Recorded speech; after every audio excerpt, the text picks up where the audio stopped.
جبکہ ہوائیں جو ہیں وہ 8 کلومیٹر فی گھنٹہ کی رفتار سے چل رہی ہیں۔ محکمہ موسمیات کا مزید یہ بھی کہنا ہے کہ آئندہ 24 گھنٹوں میں بارش کا کوئی امکان نہیں، البتہ آنے والا جو ہفتہ ہے 30 سے جو ہے وہ بارشوں کا جو ہے وہ سلسلہ شروع ہوگا، اور یہیں سے جو ہے فیصل آباد کا جو موسم ہے وہ صبح سے ہی جو ہے وہ خوشگوار ہے، اور آئندہ ہفتے سے جو ہے وہ بارشوں کا امکان ظاہر کیا جا رہا ہے۔ جی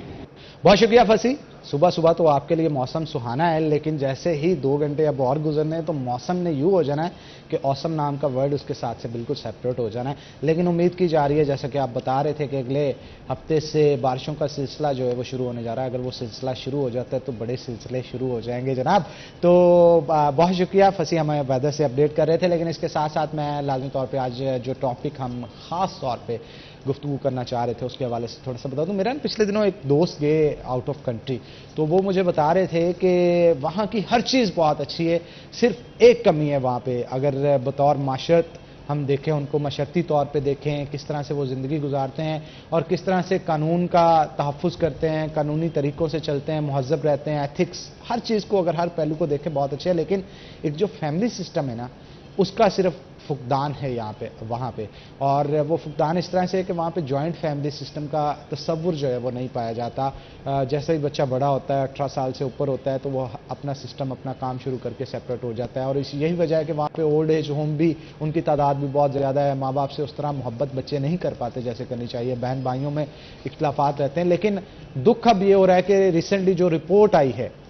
پاکستان کے اندر، فیصل آباد کے اندر، وہ دیکھنے میں یہ آیا ہے کہ یہاں پہ بھی جو بڑھتی ہوئی مہنگائی ہے اس کی وجہ سے فیملی سسٹم دم توڑنے لگا ہے۔ گزشتہ چند سالوں کی یا چند مہینوں کی اگر ہم بات کریں تو کورٹ کے اندر اتنے کیسز فائل ہوئے ہیں اس چیز کے کہ جائیداد کا تنازع چل رہا ہے، چیزوں کو سیپریٹ آؤٹ کر دیا جائے۔ کورٹ نے بہت سارے فیصلے کرنے کے بعد بہنوں کو حصے دیے، بھائیوں کو حصے دیے، اور اس طرح کے بہت سارے معاملات جو ہے وہ کورٹ سسٹم میں دیکھنے کو ملے۔ آخر یہ کہہ لیں کہ ایک ہمارے معاشرے کے اندر جو دن بدن مہنگائی بڑھتی جا رہی ہے، ہر ایک کی کوشش ہوتی ہے کہ اپنے کوئی نہ کوئی اثاثے، ریسورسز بنائے جائیں۔ اگر کسی کو تنگی ہوتی ہے تو اس کی کوشش ہوتی ہے اپنے کچھ اثاثوں کو بیچ کے جو ہے وہ اپنے حالات کو بہتر کر سکے، لیکن جوائنٹ فیملی سسٹم کی وجہ سے، کیونکہ ایک اگر مکان ہوتا ہے 2 یا 4 بہن بھائیوں کے نام ہے، تو اس میں سے ایک اکیلا تو وہ بیچ نہیں نہ سکتا، چاروں کی رضامندی چاہیے ہوتی ہے، اس کے لیے پھر کورٹ سے رجوع کیا جاتا ہے۔ اس طرح کے بہت سارے معاملات جو ہے وہ دیکھنے کو ملتے ہیں۔ پہلے نہیں یہ چیزیں ہوتی تھی، پہلے ہوتی بھی تھی اگر تو بہت کم ہوتی تھی، اکا دکا کیسز ہوتے تھے، لیکن اب جو ہے یہ دن بدن بڑھتے چلے جا رہے ہیں کیسز۔ ان کے پیچھے کیا وجوہات ہیں؟ یہ مہنگائی اب کب کم ہوگی؟ اور کیا یہ مہنگائی آنے والے دنوں میں ہمارے سسٹم کو ڈاؤن کرنے میں، فیملی سسٹم کو ڈاؤن کرنے میں کتنی ہیلپ فل ثابت ہوگی؟ ہیلپ فل تو نہیں میں ایسے کہوں گا، مددگار ہوگی، لیکن اس کو اچھے ورڈز میں بیان نہیں کرنا چاہتا۔ میرے کہنے کا مقصد یہ ہے کہ یہ ایک اچھی چیز نہیں ہے۔ اب یہ تمام تر صورتحال کے حوالے سے آج ہم جو ہے وہ ڈسکشن کریں گے۔ ڈسکشن کرنے کے لیے ہمارے ساتھ ہمارے سینئر رپورٹرز موجود ہوں گے۔ حاشر ہمارے ساتھ موجود ہیں جو کہ ہمارے کورٹ رپورٹنگ کرتے ہیں۔ حاشر ویلکم کرتے ہیں آپ کو شو کے اندر۔ آپ مسکرائے نہیں، آج ٹاپک بڑا سیریس ہے۔ اور اس کے ساتھ ساتھ ہمارے ساتھ فضیل موجود ہے جو کہ ہمارے بڑے اچھے رپورٹر ہیں، اور ہمیشہ ہمارے ایک اور رپورٹر ہیں ویس، وہ ان کو بڑے اچھے القابات سے، بڑے پیار سے، محبت سے مخاطب کرتے ہیں، تو میں بھی ان سے مخاطب کرنا چاہ رہا ہوں، لیکن میں چاہتا ہوں کہ فضیل کو پہلے ویلکم کیا جائے۔ ویلکم کرتے ہیں فضیل آپ کو شو کے اندر، اور حاشر سے شروعات کرتے ہیں کیونکہ کورٹ رپورٹنگ کرتے ہیں، بہت سارے کیسز کا سامنا رہتا ہے ان کو، وہاں پہ بڑے درد مند قسم کے ویوز دیکھنے کو ملتے ہیں، جب بہن بھائی آپس میں لڑتے ہیں، بھائی بھائی آپس میں لڑتے ہیں، بچوں کے معاملات ہوتے ہیں، پیرنٹس کے معاملات ہوتے ہیں، تو بڑے خون سفید ہوتے ہوئے جو ہے وہ کورٹ کے اندر دیکھے جا سکتے ہیں۔ تو اس موضوع پہ گفتگو کرتے ہیں، حاشر سے شروعات کرتے ہیں۔ حاشر، مجھے سب سے پہلے اسٹیٹسٹکس اس چیز کے بتائیں کہ پچھلے 1 سال کے اندر کتنے کیسز یہ بڑھے ہیں، کیونکہ پھر اس کو ہم اینالائز کریں گے مہنگائی کے ساتھ، کیونکہ معاشرتی اگر ہم دیکھا جائے تو حکومت کے جو مسائل چل رہے ہیں یا ہمارے معاشرے میں جو مسائل چل رہے ہیں اس کو کمپیئر کریں گے، اس کے ساتھ مجھے ذرا بتائیے گا کتنے کیسز کی تعداد بڑھ رہی ہے اس حوالے سے؟ جس طرح آپ نے سب سے پہلے میرے خیال میں ہمیں جائیداد کی تقسیم کے حوالے سے جو کیسز ہیں ان پر اگر صرف بات کریں تو جس طرح مہنگائی بڑھ رہی ہے، اخراجات جو ہیں وہ بڑھ رہے ہیں، اسی طرح بے روزگاری جو ہے وہ بھی بڑھ رہی ہے، تو رواں سال کی اگر بات کی جائے تو اس میں ابھی تک جو ہے یہ 4 ماہ تقریباً جو ہے ہم اسے کہہ سکتے ہیں کہ 4 ماہ ہوئے ہیں، اور پہلی دفعہ ہوا ہے کہ 1000 سے زائد جو کیسز ہیں جائیداد کی تقسیم کے حوالے سے یا جو کاروبار ہے اس کی تقسیم کے حوالے سے، وہ اب تک میں آپ کو وہ بتا رہا ہوں 1000 جن کے ابھی تک مختلف عدالتوں کی جانب سے مختلف نوعیت کے جو فیصلے ہیں وہ عدالتوں کی جانب سے کر دیے گئے ہیں۔ تو یہ 4 ماہ کے اندر جو وہ ہم یہ کہہ سکتے ہیں کہ 4 ماہ کے اندر 1000 سے زائد جو خاندان ہیں ان کے فیصلے ہوئے ہیں عدالتوں کے اندر، اور یہ جو شرح ہے یہ دن دن جو ہے وہ بڑھتی جا رہی ہے۔ اس حوالے سے جو سینئر وکلا ہیں ان سے میری اس حوالے سے بات ہوئی، جو کہ جن کو 20 سال ہو گئے ہیں یہاں پر فیصل آباد کے اندر عدالتوں میں کام کرتے ہوئے، عدالتوں کے اندر پیش ہوتے ہوئے، تو ان سے میری بات ہوئی تو ان کو یہی کہنا تھا کہ جائیداد کی تقسیم کے حوالے سے یہ پہلی دفعہ ہم دیکھ رہے ہیں کہ لوگ جو ہیں وہ اتنی بڑی تعداد میں عدالتوں کے اندر جو ہے وہ رجوع کر رہے ہیں، کیونکہ ہمارا جس طرح ایک جوائنٹ فیملی سسٹم ہے تو عرصہ دراز سے جو لوگ ہیں وہ اس سسٹم کو پسند بھی کرتے ہیں اور اسی سسٹم سے وہ مطمئن بھی، اور یہ سسٹم چلا آ رہا ہے۔ اور اگر خدا ناخواستہ کسی کا ایسا ہوتا بھی تھا تو وہ جو خاندان کے بڑے تھے یا جو بزرگ تھے یا محلے کے گلی محلے کے جو بڑے تھے وہ بیٹھ کر اس طرح کا فیصلہ کر دیتے تھے، اور ان لوگوں کو جائیداد کی تقسیم کے حوالے سے کوئی 8 سے 10 کیسز جو ہیں وہ 1 ماہ کے اندر آتے تھے، اور 3 ماہ کی یا 4 ماہ کی اگر بات کریں تو 40 سے 50 کیس زیادہ سے زیادہ جو ہیں وہ جائیداد کی تقسیم کے حوالے سے عدالتوں کے اندر آتے تھے۔ لیکن اب اگر بات کریں تو 4 ماہ کے اندر تقریباً 1000 کے لگ بھگ جو کیسز ہیں ان کے فیصلے ہو چکے ہیں، تو اٹس مین کہ جو فیصلوں کی شرح اگر ہم عموماً دوسرے کیسز میں دیکھیں تو کیسز کا جو اندراج ہوتا ہے یا جو دعوے جو عدالتوں کے اندر دائر کیے جاتے ہیں وہ ان کی شرح زیادہ ہوتی ہے اور جو فیصلے آتے ہیں وہ کم آتے ہیں۔ تو اگر ہم 50% بھی یہ شرح یہاں پر رکھیں تو ہم یہ کہہ سکتے ہیں کہ 4 ماہ میں اگر 1000 کیسز کے فیصلے ہوئے تو کم از کم 2000 خاندانوں کی جانب سے عدالتوں کے اندر رجوع کیا گیا۔ ان خاندانوں کے اندر بہنیں بھی شامل ہیں جنہوں نے بھائیوں سے حصہ لینے کے لیے عدالتوں سے رجوع کیا، بھائی شامل ہیں، بھتیجے شامل ہیں جنہوں نے اپنے چچا کے لیے کیا ہے۔ تو اس طرح مختلف جو ریلیشنز مطلب قریب ہم سمجھے جاتے ہیں، فار ایگزامپل اگر چچا کے خلاف کر دیا، ایون باپ بیٹے کے بھی کیسز جو ہیں وہ ہمیں مجھے جو خود میں نے دیکھے 3 سے 4 مجھے دیکھنے میں ملے کہ بیٹوں کی جانب سے کیا گیا یا باپ کی جانب سے کیا گیا کہ جو بیٹے ہیں وہ جائیداد میں نے ان کو دے دی ہے، اپنا حصہ بھی ان کے نام کر دیا، لیکن جو اب بیٹے ہیں وہ مجھے رکھ نہیں رہے، مجھے خرچہ پانی نہیں دے رہے، یا جو ہم 2 میاں بیوی ہیں انہیں کھانا تک جو ہے وہ نہیں دیا جا رہا۔ تو اس طرح کی جو کیسز کی شرح وہ بڑھتی جا رہی ہے، اور اس کی بڑھنے کی سب سے ایک ہی بڑی وجہ یہ ہے کہ مہنگائی اور اخراجات جو ہیں وہ بڑھتے جا رہے ہیں، کیونکہ جب کہیں پر بھی جوائنٹ فیملی سسٹم ہوتا ہے تو ہم نے بھی جتنا دیکھا، کیونکہ ہم بھی اسی سسٹم سے گزر گئے ہیں، تو اس میں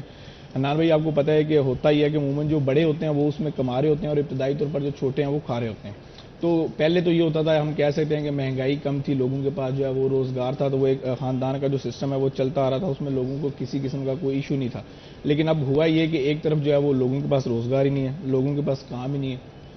تو سب سے لیکن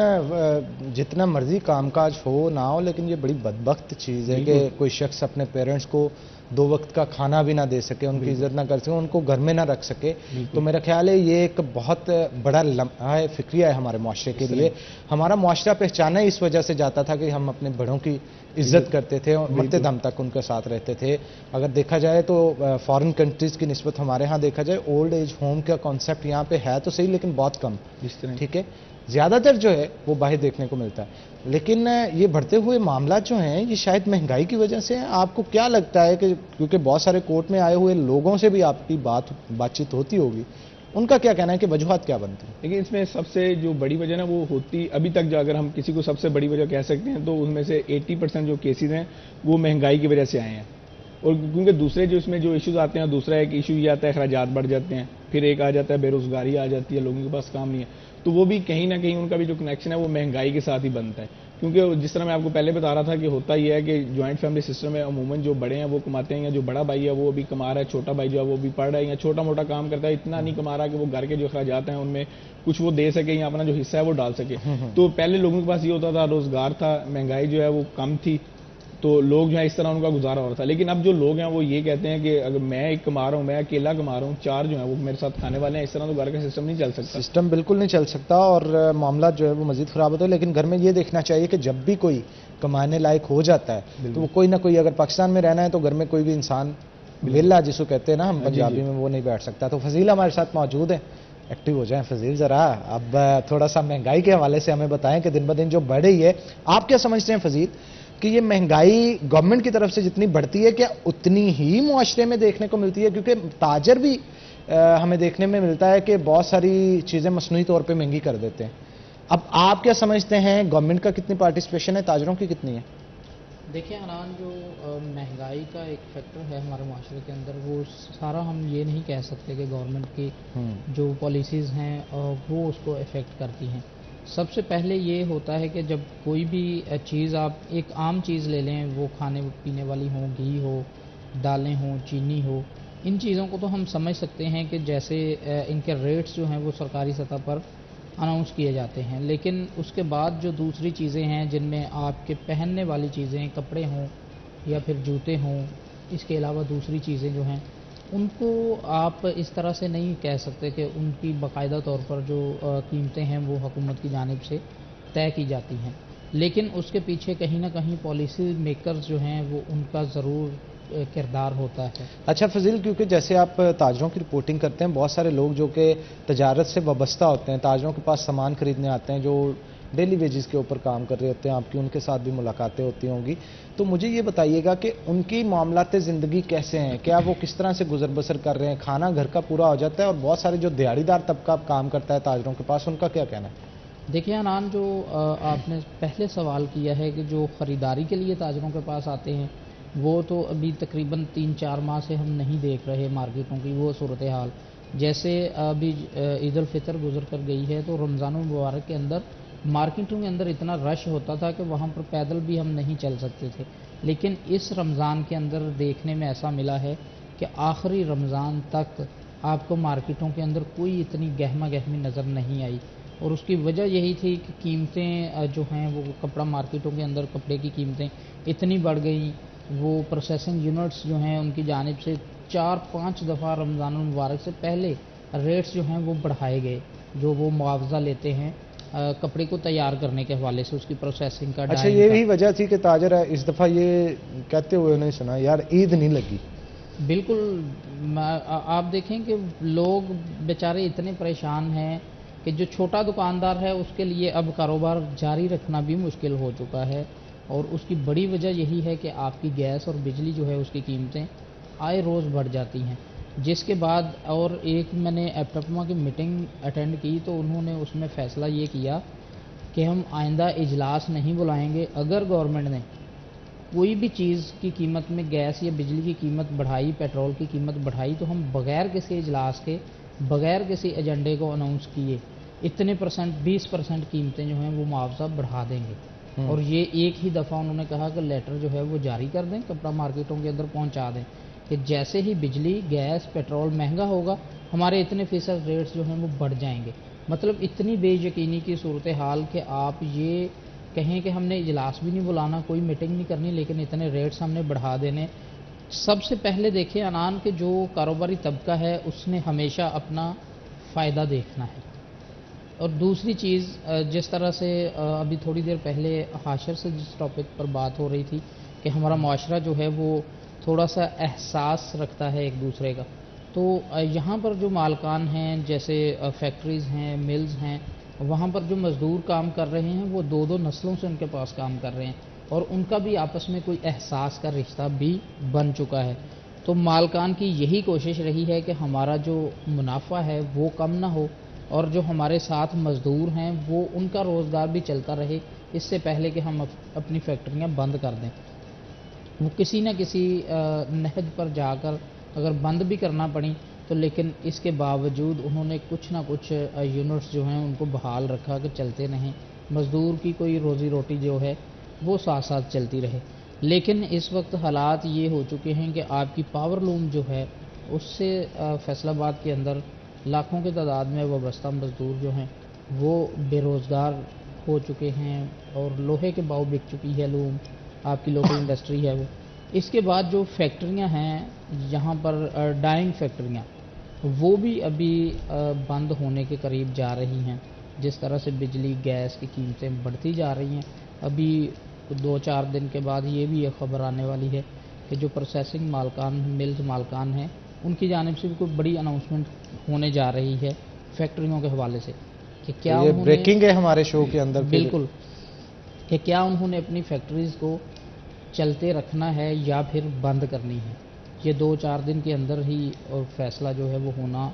ہے مالکان کی جانب سے، اور بڑی وجہ یہ ہے کہ ہمارے پالیسی میکرز جو ہیں وہ خود بیٹھ کر کمروں میں جو فیصلے کرتے ہیں ان میں اسٹیک ہولڈرز کو ساتھ نہیں بیٹھاتے۔ اسٹیک ہولڈرز جو ہیں وہ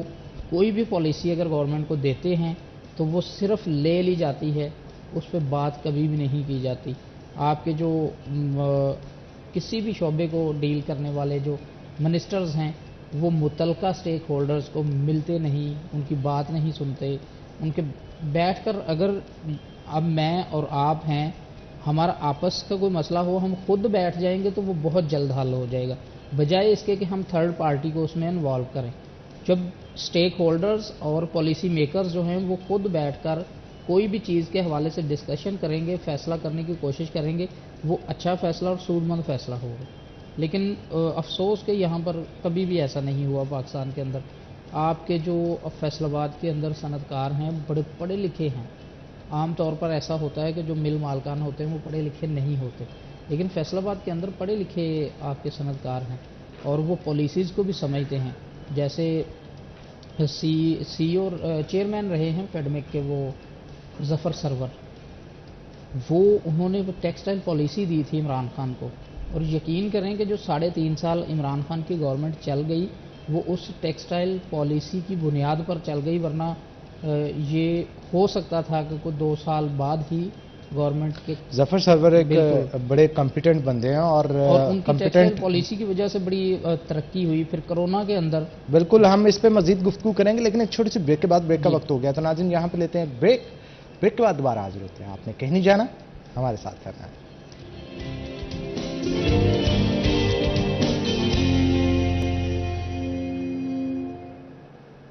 ویلکم بیک ناظرین، بریک کے بعد خوش آمدید. ہاشم ہمارے ساتھ موجود ہے، مزید گفتگو ان سے کرتے ہیں. ہاشم، مجھے کورٹ کے حوالے سے تھوڑا سا بتائیے گا کہ کیا صورتحال ہے موجودہ اور جو کیسز چل رہے ہیں اس میں کیا فیصلے سنائے جا رہے ہیں اور ان کا امپیکٹ معاشرے کے اوپر کیا آ رہا ہے؟ تو جس طرح آپ نے کیسز کی بات کی، تو عموماً جب بھی اس میں حنان بھائی یہ ہوتا ہے کہ کوئی ایک فیملی ممبر جو ہے وہ اس میں عدالت کے اندر دعوے کے لیے دائر کرتا ہے، اپنی درخواست دیتا ہے یا دعویٰ جو ہے وہ دائر کرتا ہے، تو جو کورٹ ہے، کورٹ نے تو پھر قانون کے مطابق فیصلہ کرنا ہے. جس طرح ابھی آپ نے انٹرو میں آپ بتا رہے تھے کہ کوئی ایک گھر ہے وہ 4 لوگوں کے پاس ہے، تو اس میں یہ اس طرح عموماً نہیں ہوتا کہ ایک کا جو حصہ ہے وہ اس کو دے دیں. ہمارے یہاں عموماً یہی ہوتا ہے کہ پھر انہیں میں سے جو اگر 4 بھائیوں کے پاس ایک گھر ہے تو اگر ایک ان میں سے بیچنا چاہ رہا ہے تو باقی 3 میں سے کوئی ایک جو ہے وہ خرید لے گا. لیکن جب آپ یہ معاملات آپ کورٹ میں لے جاتے ہیں، پھر کورٹ میں اس طرح نہیں چلتا. پھر کورٹ نے جو ہے وہ جو ایک گھر ہے اگر اس میں 5 حصے دار ہیں یا 6 حصے دار ہیں یا 4 حصے دار ہیں، تو پھر کورٹ نے تو وہ برابر طور پر جو ہے وہ تقسیم کرنا ہے، کیونکہ کورٹ نے انصاف پر فیصلہ کرنا ہے. تو اس سے عموماً جو ہے وہ جو 4 بھائی ہوں گے ان کو نقصان ہوگا. عموماً یہ ہوتا ہے کیونکہ وہ پھر اس طرح بیچ بھی نہیں سکیں گے، کیونکہ پھر وہ تقسیم جو ہے وہ کورٹ کے رولز کے مطابق ہوگی. پہلے جس طرح میں آپ کو بتایا کہ عموماً یہ ہوتا تھا کہ جو بزرگ تھے وہ اس طرح کرتے تھے، جب تقسیم کرتے تھے یا کرنے سے پہلے وہ کسی ایک سے پوچھ لیتے تھے کہ بھائی اگر تم نے بیچنا ہے تو باقی 3 میں سے اگر کوئی خریدنا چاہتا ہے تو وہ جو ہے وہ خرید لے. لیکن کورٹ نے اگر 10 مرلے کا گھر ہے تو کورٹ نے پھر برابر 2.5 مرلے جو آئیں گے تو وہ سب کو کورٹ اس طرح دے گی. تو اس کا ایک تو نقصان یہ ہوگا کہ آپ جو ہے وہ کل کو اگر اپنی جائیداد جو ہے وہ کسی اور کو فروخت کریں گے تو اس میں جو ہے وہ آپ کو سب سے پہلے جو ہے وہ نقصان ہوگا. پھر اس کے بعد اگر جس طرح ہم نے بات کی تو سب سے پہلے تو جو بڑا اثر ہے معاشرے پر وہ تو یہ پڑے گا کہ ہمارے معاشرے میں بدقسمتی سے حنان بھائی ہوتا ہی ہے کہ ایک جو ہے وہ رجحان چل پڑتا ہے. اب اگر کسی ایک کو اگر اس کا جو حصہ ہے اس میں یا جو فیملی کے دیگر ممبران ہے وہ اگر چاہ رہے ہیں کہ ہم جوائنٹ فیملی سسٹم کے تحت ہی رہیں، وہ دوسرے بھائی کو تھوڑا فورس کر رہے ہیں، تو اگر وہ کورٹ میں جاتا ہے، کورٹ سے اس کو حصہ مل جاتا ہے تو وہ آگے باقی کو بھی جس طرح لوگوں کو اس طرح کے مسائل ہوں گے وہ جب ان کو بتاتا ہے تو وہ بھی دوبارہ کورٹ کا جو ہے وہ رخ کرتے ہیں. تو یہ ایک ٹرینڈ چل پڑتا ہے. اور اس دفعہ بھی جو حدشات ہیں وہ یہی ہیں کہ یہ ایک ٹرینڈ چلا ہے بس. اور جو لوگ ہیں یا جو عموماً یہاں پر میں انٹرسٹنگ بات یہ بھی آپ کو بتا دوں کہ عموماً جو چھوٹے بھائی ہیں ان کی جانب سے عدالتوں کے اندر جو ہے وہ رجوع کیا گیا، بڑوں کی جانب سے جو وہ نہیں کیا گیا. حالانکہ گھر جوائنٹ فیملی سسٹم میں جو اخراجات ہیں یا زیادہ تر جو معاملات ہیں وہ بڑے بھائی دیکھتے ہیں. لیکن اب جس طرح وہی بات ہے کہ ہمارے معاشرے میں اب بزرگوں کی جو عزت ہے وہ نہیں کی جاتی. ہماری جو جن کو ہم کہتے تھے معاشرتی اقتدار جو ہے ہماری وہ شاید کم ہوتی جا رہی ہیں، یا لوگ جو ہیں وہ شاید اس سسٹم میں یا جوائنٹ فیملی سسٹم میں رہنا جو وہ پسند نہیں کرتے، اور وہ جو گلدستہ ہوتا ہے فیملی کا لوگ اس سے الگ رہنا چاہ رہے ہیں. تو اس وجہ سے جو چھوٹے بھائی ہیں زیادہ تر وہ جا رہے ہیں عدالتوں کے اندر. تو معاشرے دوبارہ پھر اگر بات وہیں پہ معاشرے پر امپیکٹ کی تو وہ پھر ان وجوہات کی بنا پہ میرا خیال مار دھاڑ یہ وہ بہت اس طرح کے معاملات ہوتے ہیں. اس طرح تو بہتر میرا خیال یہی ہے کہ اس کو بڑے بیٹھ کے اس معاملے کو ہے ترجیحی بنیادوں پہ حل کر دیں تاکہ بعد میں لڑائی جھگڑے جو ہیں وہ نہ ہوں. بالکل جس طرح آپ نے بات کی مار دھاڑ کی، تو پچھلے دنوں وہ بھی میں نے خبر دی تھی کہ جو خلا کی ریشو ہے وہ بھی بڑھتی جا رہی ہے. مطلب 30% تک جو ہے وہ میرے خیال میں پہنچ چکی ہے خلا کی ریشو ہمارے یہاں. اور ایک دور تھا کہ کلا نام کا لفظ بھی سننے کو نہیں ملتا تھا. بالکل لوگ ڈر جاتے تھے اس بات سے. اگر گلی میں کہیں ہو تو لوگ سمجھتے کہ یار مطلب کس بندے نے کتنا گھٹیا کام کیا، مطلب اگر کسی نے طلاق دیا یا اگر کسی نے خلا لیا تو. لیکن اب وہ بھی شرح جو ہے وہ بھی بڑھتی جا رہی ہے. اور اس کی بھی جو وجوہات ہیں وہ یہی ہیں کہ جو بے روزگاری ہے اور مہنگائی ہے. کیونکہ وہ بزرگ جو ہیں وہ اکثر کہتے تھے کہ ہر لڑائی کی جو سب سے بڑی وجہ ہے وہ پیسے ہی ہوتا ہے. اور اس پیسہ اگر بے روزگاری اچھا آپ نہیں سمجھتے حاشر کی ان تمام تر چیزوں کے پیچھے سوشل میڈیا کا بھی بڑا کردار ہے؟ اب ایک لڑکا یا ایک لڑکی جو گھر پہ بیٹھی موبائل کے اوپر دیکھ رہی ہے کہ ہر طرح کی عیاشی دنیا میں کس طرح سے ہوتی ہے، گاڑیاں، پیسہ، رہن سہن، کھانا پینا، یہ وہ ہر چیز. پہلے دور میں یہ ہوتا تھا کہ لوگ دیکھتے تھے یار گھر اچھا ہے، کھانے پینے کو اچھا ہے، لڑکی اچھے سے سروائیو کر سکتی ہے، دیٹس اٹ. لیکن آج کل جنگ یہ نہیں ہے، جنگ یہ ہے کہ کتنی جو ذہن میں خواہشات سوچی ہوتی ہیں اس کو اگلا بندہ کتنی پوری کر پاتا ہے، کتنی نہیں پوری کر پاتا یہ ہے. نان بھائی ہم اکثر شروع میں ایک جملہ بچپن سے سنتے آ رہے ہیں کہ چادر دیکھ کر پاؤں پھیلاؤ. تو جو لوگ ابھی تک سروائیو کر رہے ہیں اس دور میں، چاہے مہنگائی ہے، چاہے بے روزگاری ہے، چاہے جو اخراجات ہیں وہ بڑھ رہے ہیں، تو اس میں سروائیو وہی کر رہے ہیں جنہوں نے اپنی چادر جتنی رکھی ہوئی ہے اس کے اندر انہیں پاؤں جو ہے وہ پھیلائے ہوئے ہیں. تو جس طرح آپ نے سوشل میڈیا کی بات کی تو اس میں یہ بات بالکل 200% جو ہے وہ آپ کی ٹھیک ہے کہ ہوتا ہی ہے کہ خواب جو ہے وہ ہم نے بڑے دیکھ لیے ہوتے ہیں. حالانکہ ہونا تو یہی چاہیے کہ جس طرح پہلے میں نے بات کی کہ چادر دیکھ کے اگر ہم پاؤں پھیلائیں گے، ہمیں پتہ ہوگا اگر کوئی خاتون ہے اگر اس کو پتہ ہے کہ میرا خامن جو ہے وہ 20,000 کما رہا ہے تو وہ اگر اپنے جو اخراجات ہیں یا جتنے بھی اس کے آئیں گے تو وہ اگر وہ 20,000 میں مینیج کر لے گی تو مجھے نہیں امید کہ کبھی ان کا جو گھر ہے وہ ٹوٹے گا. لیکن ہمارے یہاں افسوس کے ساتھ کہنا پڑتا ہے کہ اگر خامد کی تنخواہ 20 سے 25,000 یا 30,000 روپے ہے تو خاتون جو ہے وہ جو گھر میں بیٹھی ہے اس کی جانب سے جو سوٹ پسند کیا جاتا ہے وہ چاہے 8 سے 10,000 کا ہو. اگر 20 سے 25,000 میں 8-10,000 کا ہو. اصل میں وجہ یہ ہے کہ آج کل وقت ختم ہو گئی ہے انسان کی اور پیسے کی وقت رہ گئی ہے. فضیل صاحب آپ کیا کہیں گے اس بات میں سچائی ہے کہ نہیں؟ بالکل. دیکھیں جیسے حاشر نے بڑی اچھی بات کی ہے، یہ بڑی بڑوں کی مثالیں ہیں کہ اپنے پاؤں دیکھ کے، چادر دیکھ کے پھر پاؤں پھیلائیں. غلطی ہو گئی تھوڑی سی، چلیں سوری. تو جب آپ اپنے اخراجات کو دیکھتے ہوئے اپنی ضروریات جو ہیں ان کو آپ بڑھائیں گے تو پھر آپ ایزیلی اپنا گزارا کر سکتے ہیں. لیکن جیسے حاشر نے کہا کہ آپ کی تنخواہ جو ہے وہ 25 سے 30 ہزار ہو اور آپ کے کپڑے جو ہیں وہ ایک ایک جوڑا 10-10 ہزار روپے کا آ رہا ہو، جوتا 8 سے 10 ہزار کا آ رہا ہو. فضیل صاحب 2 نمبریاں بھی بڑی کی جاتی ہیں نا سوشل میڈیا کی لائف کو دیکھ کے. لڑکے کی کو یا لڑکی کو بندہ اپنا لیتا ہے، بعد میں پتہ چلتا ہے پیچھے کچھ اور ہی. ٹھیک ہے نا؟ اور اگر کوئی بتانے کی کوشش بھی کرتا ہے تو اگلا سننے کو تیار نہیں ہوتا. بالکل. اور بعد میں مسائل پھر اس وقت سوشل میڈیا نے ہماری جو نئی نسل ہے اس کو بہت حد تک خراب کر دیا ہے، کیونکہ ہمارا دنیا بھر کے اندر جو سوشل میڈیا ہے وہ کسی نہ کسی مقصد کے لیے استعمال ہوتا ہے. لیکن آپ یہ دیکھیں کہ ہمارے ملک کے اندر بس بدقسمتی یہ ہے کہ سوشل میڈیا صرف وہی بندہ استعمال کرتا ہے جو سب سے ویلا ہو، جس کے پاس کچھ نہیں کرنے کو وہ سوشل میڈیا پہ لگا ہو. لیکن اصل میں مسئلہ یہ ہے یہاں پہ فضیل صاحب کہ ہر بندہ ہی آج کل ویلا ہے نا. جو کام کر رہا ہے اس کے پاس بھی کام ہے ہی نہیں، وہ ویلا ہے، وہ یہی کام کر رہا ہے. اس کے پاس ٹائم بھی نہیں ہے. ٹائم بھی نہیں ہے، اس کے پاس ٹائم بھی نہیں ہے. ویلے بیزی جسے کہتے ہیں، ویلے بیزی ہیں. اور یہ دیکھیں کہ آپ بات میرا خیال ہے ویلے بیزی سے آگے اگر ہم بڑھیں نا تو ایڈکشن کی بات ہو چکی ہے، عادت پڑ چکی ہے اس کام کی. میں ایک بات کرتا ہوں کہ دیکھیں آپ کسی بھی چیز کو، اگر کسی چیز کے اوپر آپ بحث کر رہے ہیں تو 4 بندے بیٹھے اس پہ 2 سے 3 گھنٹے بحث کریں گے. جب آپ ان کو یہ کہیں گے کہ اس کی تحقیق کریں، اس کو آپ کہیں سے پڑھ لیں، تو وہ آگے سے کہیں گے ہمارے پاس ٹائم نہیں ہے. آپ آدھا گھنٹہ لگا کے اس کی تحقیق نہیں کر سکتے، 2 گھنٹے بحث کر سکتے ہیں. 2 منٹ آپ کسی سے بات کریں نا تو فضیل پتہ چل جاتا ہے کہ وہ لڑکا بندہ جو ہے اگلا وہ کتنا سمجھدار ہے، کتنا نہیں ہے. تو آپ کو خود اندازہ ہو جانا چاہیے کہ اس سے کسی بات پہ بحث کرنی چاہیے یا نہیں. تو وہ آپ اپنا وقت ضائع کرتے ہیں. دیکھیں اگر اگلا سمجھدار نہیں، ہمیں بننا چاہیے. پھر دیکھیں اگر جو آپ نے بات کی ہے کہ اگلے بندے سے 2 منٹ میں آپ کو پتہ چل جاتا ہے کہ اس سے میری بحث بنتی ہے یا نہیں، لیکن جو بندہ کری جا رہا ہے کہ آپ پھر اس کے بارے میں آپ کیا سوچیں گے؟ بالکل ٹھیک ہے، وہ بھی تو اسی قابل ہے، اسی لیے تو وہ کرتا جا رہا ہے. اسی لیے کرتے، دونوں ایک جیسے ہوتے ہیں نا. بالکل. تو بات یہ ہے کہ یہاں پہ فضول بحث سے کنارہ کرنا چاہیے اور نہ اپنی انرجیز کو ویسٹ کریں نہ اگلے کی انرجیز کو ویسٹ کریں. بیسٹ یہی ہے کہ جو متعلقہ کام ہے آپ اس کو کریں. یہاں پہ یہ بھی تو ہوتا ہے نا فضیل صاحب، آپ دیکھیں کہ ہمارے معاشرے کے اندر سیاستدان اوپرلے لیول پہ بیٹھے بھی ہوتے ہیں، بعض کا صلح بھی ہو جاتی ہے، ان کے اکٹھے بھی چل رہے ہوتے ہیں، اور نیچے ووٹر فلاں ایم پی ہے نا تو ادھر مخالف ہیں، لو جی لڑائیاں شروع. یہ کانسیپٹ بہت ہے ہمارے. دیکھیں یہ چیزیں سیاستدان اسی لیے کامیاب ہیں، وہ خود ان کے تعلقات بہتر ہیں. تھلے لڑائی جاؤ سارے. اسمبلیوں کے اندر ہم نے دیکھا ہے کہ پاکستان تحریک انصاف اور پاکستان مسلم لیگ نون کے بڑے بڑے جو نامور چہرے ہیں وہ آپس میں اکٹھے بیٹھے ہوتے ہیں اور نیچے محلے میں جن کو کوئی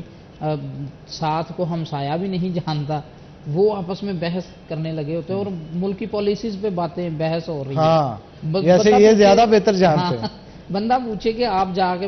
پالیسی میکرز کے ساتھ بیٹھیں گے یا آپ کی بات وہ سن لیں گے, نہیں ایسے نہیں ہونا چاہیے تھا, ایسے ہونا چاہیے تھا. مطلب آپ کو کیا ضرورت ہے؟ ٹھیک ہے آپ کے ضمیر کی آواز ہے, جس کو چاہیں آپ ووٹ کریں, سپورٹ کریں اس کو, لیکن یہ لڑائی جھگڑے, یہ بحث مباحثے, یہ گلی محلوں میں اپنے تعلقات خراب کرنا, یہ وہی بات ہے کہ یہ سوشل میڈیا کا جو آپ اچھا یوز نہیں کر رہے, اس کی وجوہات پہ آپ ایک دوسرے سے بھی دور ہوتے جا رہے ہیں. دیکھیں سوشل میڈیا جو ہے, سب سے پہلے آپ کی سوشل لائف یہ ہوتی ہے کہ آپ کے آپسی تعلق جو ہیں وہ بہتر ہوں, اور وہ جب سوشل میڈیا نہیں تھا آپ یقین کریں کہ تب سوشل جو ایک دوسرے کے ساتھ معاملات تھے, جو تعلقات تھے وہ زیادہ بہتر تھے. اب سوشل میڈیا نے آ کر لوگوں کو بہت دور کر دیا ہے, بجائے اس کے ہم یہ کہتے ہیں کہ یہ سوشل میڈیا نے قریب کیا ہے, نہیں, لوگوں کو دور کر دیا ہے. یہ حاشر بیٹھا, یہ میں بیٹھا ہوں, ہم آپس میں بات نہیں کریں گے, ہم موبائل پہ لگے رہیں گے. ہاں جب خفیہ بات کرنی ہوگی تو پھر تو موبائل پہ کریں گے. ہم سوشل میڈیا پہ ڈیٹیل میں گفتگو کریں گے, لیکن ایک چھوٹی سی بریک کے بعد, بریک کا وقت ہو گیا. تو ناظرین یہاں پہ ایک بریک کے بعد دوبارہ حاضر ہوتے ہیں. آپ نے کہیں نہیں جانا, ہمارے ساتھ رہنا.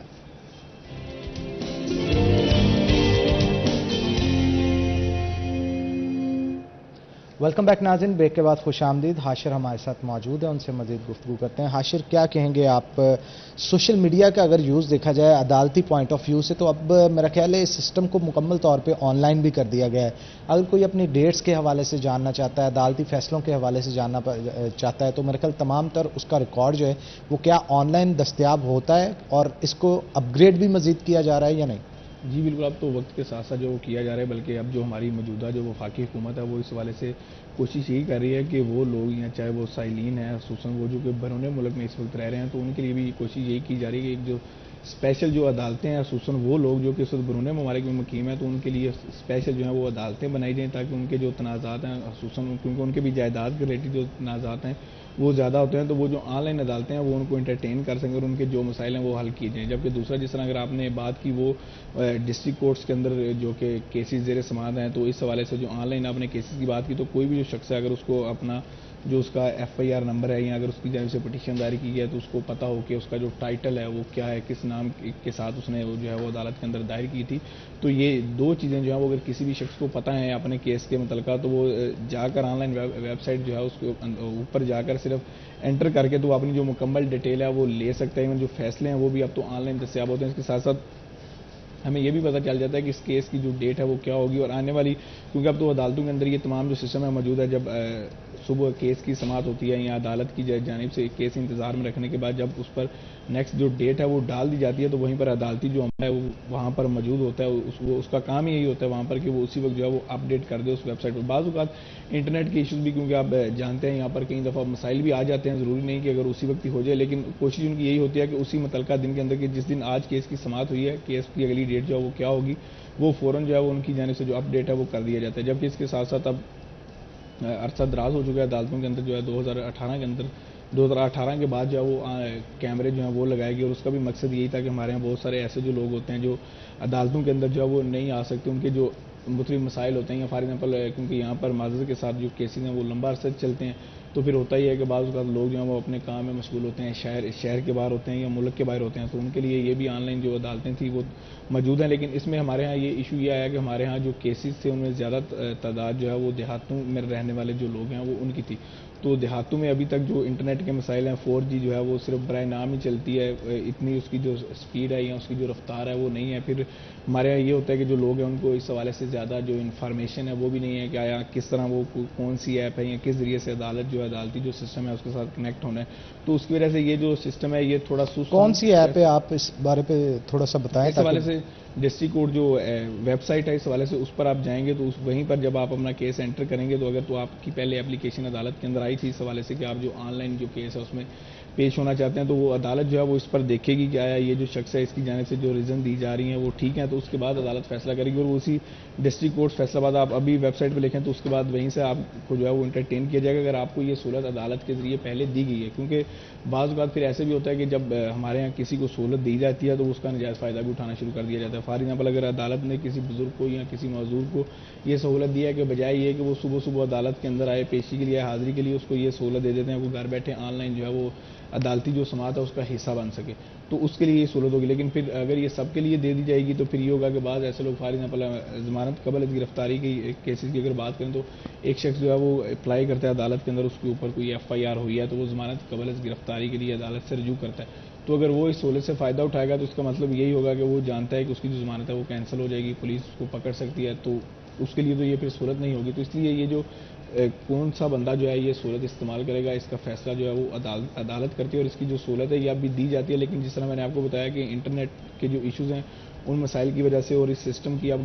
اپ گریڈ جو ہے وہ نہیں کیا جا رہا، تو اس کی وجہ سے تھوڑے بہت مسائل تو ہیں، لیکن یہ سسٹم جو ہے وہ پراپر طریقے سے موجود ہے عدالتوں کے اندر. مطلب ہم یہ کہہ سکتے ہیں کہ جیسے جیسے دنیا جو ہے وہ جدید دور کی طرف جاتی جا رہی ہے تو ہماری جو عدالتیں ہیں اس حوالے سے ان میں بھی اس میں کافی حد تک جو ہے وہ محنت ہو رہی ہے، اور توقع یہی کی جا رہی ہے کہ آنے والے جو کئی سال ہوں گے یا چند ماہ کے اندر جو ہے وہ ہمیں اس میں مکمل طور پر بہتری دیکھنے میں آئے گی. بالکل ٹھیک ہے. مجھے فضیل آپ یہ بتائیے گا کہ یہ جو ریٹ لسٹیں ہوتی ہیں کیا یہ بھی آن لائن کی جاتی ہیں؟ آن لائن کسی ویب سائٹ سے چیک کیا جا سکتا ہے؟ حنان، جو سب سے پہلے سبزیوں کی اور دالوں کی مارکیٹ کمیٹی کی ریٹ لسٹ ہوتی ہیں، فیس بک پر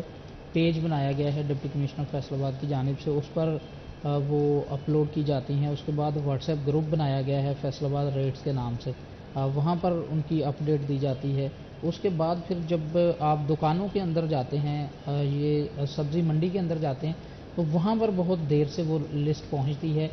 جو اس کو آسان بنانے کے لیے، شہریوں کی آسانی کے لیے، ان کو آگاہ کرنے کے لیے بروقت وہ فیس بک پر پیج بنایا گیا، وہاں پر اپلوڈ کی جاتی ہے. واٹس ایپ گروپ بنایا گئے ہیں، وہاں پر وہ دی جاتی ہے تاکہ شہریوں کو جلدی آگاہ کیا جا سکے. لیکن جو دکانیں ہیں وہاں پر مارکیٹوں کے اندر جو ریٹ لسٹ ہے وہ 9 بجے کے بعد 10 بجے کے بعد پہنچتی ہے، اور بہت سارے لوگ جو ہیں وہ جو دکاندار ہیں چھوٹے جو شہروں سے آتے ہیں وہ تو صبح سویرے ہی فجر کے بعد ہی منڈیوں کا رخ کر لیتے ہیں. بالکل یہ کچھ فلاز ہیں، بالکل اس کو دور کرنے کی ضرورت ہے، اور اگر کیے جائیں تو مزید بہتری آ سکتی ہے. آپ دونوں کا بہت شکریہ، آپ لوگ شو میں آئے. بریک کا وقت ہو گیا تو ناظرین یہاں پہ ہم ایک چھوٹا سا بریک لیں گے، بریک کے بعد دوبارہ حاضر ہوتے ہیں. آپ نے کہیں نہیں جانا، ہمارے ساتھ ہے. میں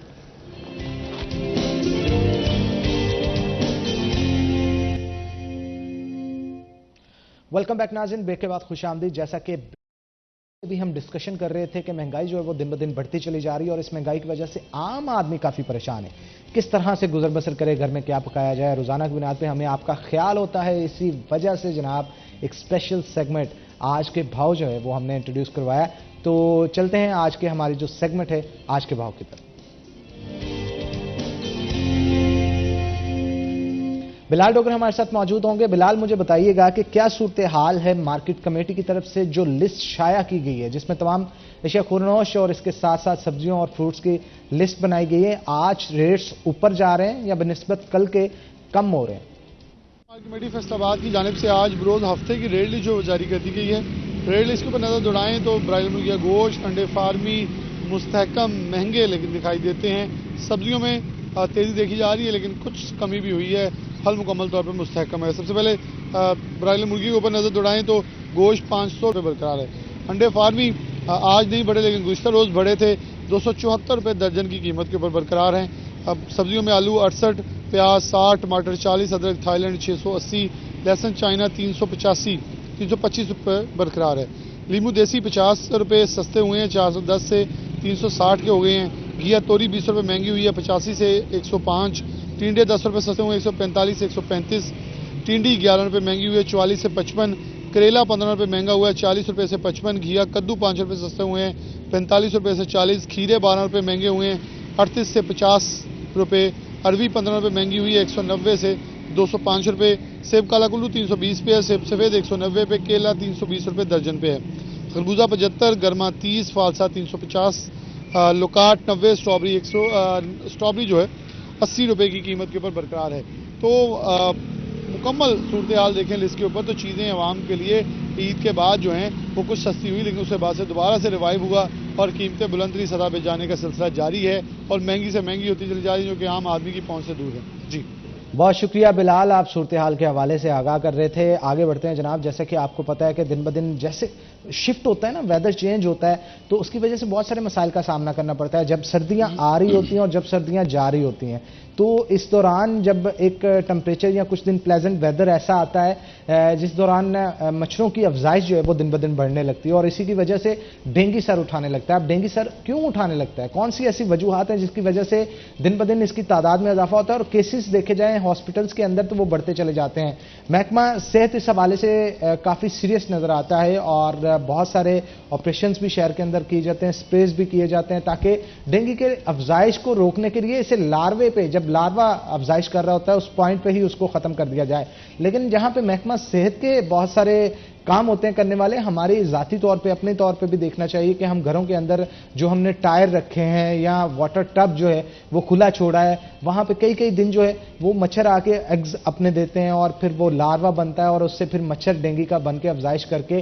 بہت سارے پیشنٹس کو کاٹتا ہے اور ان کو ڈینگی جو ہے وہ لاحق ہو جاتا ہے. جان لیوا مرض ہے، پلیٹلیٹس بہت کم ہو جاتے ہیں، بہت سارے مسائل جنم لیتے ہیں. لیکن اس سے بچا کیسے جا سکتا ہے؟ کیا محکمہ صحت نے اس کے لیے کیا اسٹریٹجی اس سال بنائی ہے اور کس طرح سے اسے لے کے چل رہا ہے اور کتنے کیسز ہیں جو کہ اب تک رپورٹ ہو چکے ہیں اور دن بدن یہ بڑھ رہے ہیں یا کم ہو رہے ہیں؟ اگر بڑھ رہے ہیں تو کن وجوہات کی بنا پہ بڑھے؟ ان تمام تر چیزوں کے حوالے سے آج خاص طور پہ گفتگو کریں گے. بہت ہی اہم گیسٹ ہیں جنہوں نے آج ہمیں جوائن کیا ہے. جی ہاں، میری مراد سی او ہیلتھ ڈاکٹر اسفند یار صاحب سے. تو جناب آپ کو ویلکم کرتے ہیں شو کے اندر. بڑے کمپیٹنٹ اور اچھے آفیسر ہیں، ان سے ہم ڈسکس کریں گے کہ کس طرح سے ڈینگی جو ہے وہ شہر سے ان کی ٹیموں کی جانب سے ختم کیا جا رہا ہے. ڈاکٹر صاحب سب سے پہلے تو کچھ اسٹیٹسٹکس کے حوالے سے گفتگو کرتے ہیں. مجھے یہ بتائیے گا کہ پچھلے 1 سے 2 ماہ کے اندر کتنے کیسز بڑھے ہیں ڈینگی کے ہاسپٹلس کے اندر؟ کیونکہ آپ کے پاس تو روزانہ کی بنیاد پہ لسٹس آ رہی ہوتی ہیں اور یہ جتنے کیسز بڑھ رہے ہیں یا کم ہو رہے ہیں اس سے کیا انالائز کیا جا رہا ہے کہ ڈینگی کی افزائش دن بدن بڑھ رہی ہے یا کم ہو رہی ہے؟ جی بسم اللہ الرحمن الرحیم. سب سے پہلے میں آپ کا شکریہ ادا کرتا ہوں اور یہ بڑا اہم موضوع ہے جو صحت کے حوالے سے، جو ڈینگی کا جو آج کل جیسا کہ آپ کے علم میں ہے کہ پیک سیزن چل رہا ہے اور بارشیں بھی آپ نے دیکھا ہے کہ ریسنٹلی ہوئی ہیں اور آگے بھی فور کاسٹ کے اندر بارشوں کا بتایا جا رہا ہے. تو اس میں ٹیمپریچر بھی جو ہے مچھر کی افزائش کے لیے بڑا یہ فیوریبل سوٹیبل اس کا انوائرمنٹ ہے. ہماری جہاں تک ہم اسٹیٹسٹکس کی بات کریں، پنجاب میں ابھی تک 91 کیسز جو ہیں، 91 کیس پورے پنجاب میں رپورٹ ہوئے ہیں ڈینگی کے جو پازیٹیو پیشنٹس ہیں اور ان میں 3 ڈیتھس بھی ہیں. لیکن الحمدللہ فیصل آباد سے کوئی ڈیتھ رپورٹ نہیں ہے، نہ ہی کوئی ہمارا پیشنٹ سیریس ہے. 8 پیشنٹس جو ہیں وہ ہمارے ڈسٹرکٹ فیصل آباد کے ابھی تک رپورٹ ہوئے ہیں اور 3 کیسز ایسے ہیں کہ جو اس ماہ میں یعنی 21 سے لے کے 26 تاریخ کے دوران 3 کیسز ہمارے آئے ہیں، جن میں 3 کیسز ہمارے جو جینا ٹاؤن سے ہیں، 3 ہمارے مدینہ ٹاؤن کے مختلف علاقوں سے ہیں اور 2 جو ہمارے تحصیل صدر کی ایڈجسٹنٹ جو سٹی کے ساتھ باؤنڈریز یونین کونسلز کی لگتی ہیں ان میں رپورٹ ہوئے. تو اس کے ساتھ ساتھ جو ایسے میں آپ کے چینل کے توسط سے تمام لوگوں سے یہ التماس کروں گا، یہ محکمہ صحت کی ٹیمیں جو ہماری کوئی 850 کے قریب ہماری انڈور اور آؤٹ ڈور ٹیمز ہیں جو روزانہ کی بنیاد پہ 25 سے 30 گھروں کا سروے بھی کرتی ہیں اور اسی طرح ان ایکٹیویٹیز کو ہماری آؤٹ ڈور ٹیمیں سروے کرنے کے بعد اور انڈور بھی، اور اس کو ہم ڈیش بورڈ پہ اینڈرائڈ ایکٹیویٹیز اپلوڈ بھی کرتے ہیں. اور اس کے ساتھ ساتھ ہمارے جو لینڈ لائن ڈپارٹمنٹس ہیں، محترم ڈپٹی کمشنر فیصل آباد علی عنان قمر صاحب کی خصوصی ہدایت ہے کہ دوسرے جو محکمہ جات ہیں جس طرح فوڈ ڈپارٹمنٹ ہے، انوائرمنٹ ڈپارٹمنٹ ہے، PHA ہے، یہ اور باقی ہمارے ویسا ڈپارٹمنٹ ہے، وہ بھی ہیلتھ ڈپارٹمنٹ کے ساتھ شانہ بشانہ دن رات ڈینگی سرویلنس کی ایکٹیویٹیز کو جاری رکھے ہوئے ہیں. اس سلسلے میں ہم نے سیمینارز بھی منعقد کر رہے ہیں اور اس کا مقصد صرف یہی ہے کہ ڈپارٹمنٹ جو ہیں وہ ایک حد تک ضرور کام کر سکتے ہیں، لیکن بنیادی طور پہ یہ ذمہ داری جو ہے ہر پاکستانی کی، ہر شہری کی، ہر عام بندے کی ہے، تاکہ وہ اپنے گھروں میں، اپنے گلی محلوں میں، اپنی سوسائٹیز میں، اپنی ورک پلیس پہ ان تمام اقدامات کو یقینی بنائیں. اور ایسی چیزوں سے روک تھام بڑا ضروری ہے کہ جہاں پانی کی کلیکشن ہو سکتی ہے اور وہاں مچھر کی افزائش ہو سکتی ہے. اور وہاں ہم نے اس میں کوئی سخت ایکشنز بھی لیے گئے ہیں اور میں آپ کو بتاتا چلوں کہ کوئی اس سال ہم نے ابھی تک کوئی 60 کے قریب FIRs جو آؤٹ ڈور لاروا ہمیں ڈیٹیکٹ ہوا ہے، کیونکہ 1100 مقامات ایسے ہیں جہاں پہ ڈینگی کا لاروا فیصل آباد کے اندر ہمیں ملا ہے، اور اس کے علاوہ دوسرے مچھروں کا بھی مل رہا ہے، ان کی تعداد زیادہ ہے، 3000 سے زیادہ ہمارا وہ اینوفلیز کا ہے یا دوسرے مچھروں کا ہے، لیکن یہ بھی کافی الارمنگ چیز ہے کہ اتنے زیادہ لاروے مل رہے ہیں اور 8 کیسز ابھی تک ہو گئے ہیں۔ تو اس لیے اس وقت ضرورت اس بات کی ہے کہ تمام لوگ اپنی اپنی جگہ جو ہے اس احتیاطی تدابیر اپنائیں، کہیں پہ بھی کاٹ کباڑ ٹائر کوئی پرانے وہ نہ رکھیں، اسی طرح کوئی بھی ایسا کنٹینر یا جگہ جیسے قبرستانوں میں لوگ جاتے ہیں آج کل، اور وہاں اکثر اتنی تعداد میں ہمیں وہ پرندوں کو پانی ڈالنے والے وہ کنٹینرز ملتے ہیں، اور وہ ایک دفعہ پانی ڈال کے وہ چلے جاتے ہیں اور اس میں ہفتہ 10 دن پانی اسی طرح کھڑا رہتا ہے اور یہ ان اٹینڈڈ رہ جاتے ہیں۔ کہیں پہ تو انہوں نے اپنی سوسائٹیز بنائی ہوئی ہیں، لیکن دیہاتوں کے اندر اکثر یہی ہے کہ کوئی میکانزم نہیں ہے ان کو کاؤنٹر چیک کرنے کا۔ ہیلتھ کی سرویلنس جاری ہے اور انشاءاللہ اس میں ہم بھرپور کوشش کر رہے ہیں، لیکن لوگوں کا اس میں کردار ہونا بہت ضروری ہے۔ اچھا سر، 2 چیزیں میں یہاں پہ ڈسکس آپ کے ساتھ کرنا چاہ رہا ہوں۔ ایک تو واٹر پونڈنگ بہت ساری جگہوں پہ ہوتی ہے، اس کی وجہ سے بھی مچھروں کی بہتات جو ہے وہ ان علاقوں میں نظر آتی ہے۔ کچھ نشیبی علاقے ہیں جہاں پہ سیوریج واٹر جو ہے وہ بہت دیکھنے کو ملتا ہے، تھوڑا سا پانی اکٹھا ہونے کی دیر ہوتا ہے یا کوئی رکاوٹ آنے کی دیر ہوتی ہے، گلی پوری کی پوری بھر جاتی ہے۔ اور پھر اس کے ساتھ ساتھ یہ جو فش فارمنگ کرتے ہیں وہاں پہ بھی ان کے لیے بھی کوئی SOPs بنائے گئے؟ یہ 2 سوال ہیں میرے کہ ایک تو واٹر پونڈنگ اور دوسرا فش فارمنگ، ان دونوں کو کیسے کنٹرول کرتا ہے محکمہ؟ جی یہ بڑا آپ نے اچھا کوشچن کیا ہے، کیونکہ عام لوگوں کو ظاہر ہے اس کی اویئرنیس ہی نہیں ہے۔ اب اس میں ایک تو میں یہ بتاتا چلوں کہ ہم نے اپنے ضلع کے اندر ہمارے کوئی 5100 ہاٹ سپاٹس ہیں جو ہم نے آئیڈینٹیفائی کیے ہوئے ہیں، ان کے اندر یہ پرماننٹ واٹر باڈیز بھی ایک سیگمنٹ ہے، جتنی ہماری ڈرینیج اور سیوریج لائنز ہیں وہ بھی ہمارے آئیڈینٹیفائڈ ہیں، اسی طرح جتنے ہمارے جنک یارڈز ہیں، کوئی ہمارے قبرستان ہیں، سروس اسٹیشنز ہیں، انڈر کنسٹرکشن سائٹس ہیں، یہ تمام ہمارے ہاٹ سپاٹس میں شامل ہیں، اور ان کو ہم 100% ان کی مانیٹرنگ اور کوریج ہم روزانہ کی بنیاد پہ جاری ہے۔ جیسا کہ اب آپ نے کہا کہ یہ واٹر باڈیز ہیں یا نشیبی علاقوں میں جہاں پانی کھڑا رہتا ہے اور اس کا کوئی حل نہیں ہے اس کو نکالنے کا، ایک تو یہ ہے کہ فشریز ڈپارٹمنٹ جو ہے وہ بالکل ہمارے ساتھ کام کر رہا ہوتا ہے اینٹی ڈینگی ایکٹیویٹیز کو لے کے، اور اس میں جتنی بھی ہمارے پاس ایک تلاپی ایک فش ہے، اور وہ اس کی خاصیت یہ ہے کہ وہ جو ڈینگی لاروا ہے اس کو افزائش کے دوران ہی وہ اڈلٹ مچھر بننے سے پہلے اس کو کھا لیتی ہے۔ تو ابھی لاسٹ ویک بھی اس سے جسٹ پہلے جو ہے وہ ہم نے تلاپی فش جو ہے وہ چھوڑی ہے، ہمارے سید مان صاحب جو ADCG ہیں وہ تشریف لائے تھے مچھلی فارم پہ اور وہاں ہم نے چھوڑی ہے۔ اسی طرح جو پرائیویٹ سیکٹر میں فارم بنے ہوئے ہیں فش کے، ان میں بھی جو ڈپارٹمنٹ ہے فشز کا وہ ان کی مانیٹرنگ جاری رکھتے ہیں، اور ان کو بھی یہ ہدایات ہیں کہ دوسری فش کے ساتھ ساتھ جو تلاپی فش ہے اس کو چھوڑا جاتا ہے تاکہ وہ مچھر وہاں افزائش نہ پا سکے۔ اس کے ساتھ ساتھ کوئی ایسی جہاں ڈرینز ہیں، کوئی ایسی اسٹیگننٹ واٹر باڈیز ہیں جہاں اور یا نہ فش چھوڑ سکتے ہیں نہ کوئی اور اس کا حل ہے، تو وہاں ہم لارویسیڈل جو اس کی ایکٹیویٹی ہے، یعنی ہمارے پاس ادویات ایسی ہوتی ہیں کہ وہ وہاں ڈالی جا سکتی ہیں اور پھر وہاں مچھر جو ہے اس کی افزائش نہیں ہو سکتی۔ سر اگر آپ چکیرے کی سائڈ پہ جائیں یا امیر پور بنگلہ کی سائڈ پہ جائیں، وہاں پہ بڑے بڑے واٹر پونڈز ہیں، آپ نے دیکھے ہوں گے، اور صورتحال اتنی ابتر ہے کہ کائی جمی ہوئی ہے، الجی جمی ہوئی ہے وہاں پہ، اور نہ تو آپ اس پانی کے اندر ان مچھلیوں کو، میرا خیال وہ مچھلیاں بھی سروائیو نہ شاید کر پائیں، اور اس کے ساتھ ساتھ جو سیوریج کی سٹوریج سسٹم ہوتا ہے جہاں سے آگے ڈرین کرنا ہوتا ہے، ان لوکیشنز کے اوپر آپ کیسی چیزوں کو مینیج کرتے ہیں؟ اس میں دیکھیں واسا کے ساتھ ایک تو جو شہر کے اندر ہے ان کے ساتھ ہمارا لائزون ہے، ہم نے اسپیشل جو ہے اسکواڈز بنائے ہوتے ہیں، اس میں واسا اور ہیلتھ کی ٹیمیں یہ کمبائنڈ ایکٹیویٹی کرتی ہیں ایسی سیوریج لائنز میں جہاں ہم دیکھتے ہیں کہ مچھر کی افزائش ہو رہی ہے، وہاں پہ فاگنگ سپرے کی جاتی ہے اور اس کا وقتاً فوقتاً سلسلہ جو ہے وہ جاری رہتا ہے۔ اس کے ساتھ ساتھ جیسے آپ نے ذکر کیا کہ ایسے جو تالاب ہیں جہاں پہ بالکل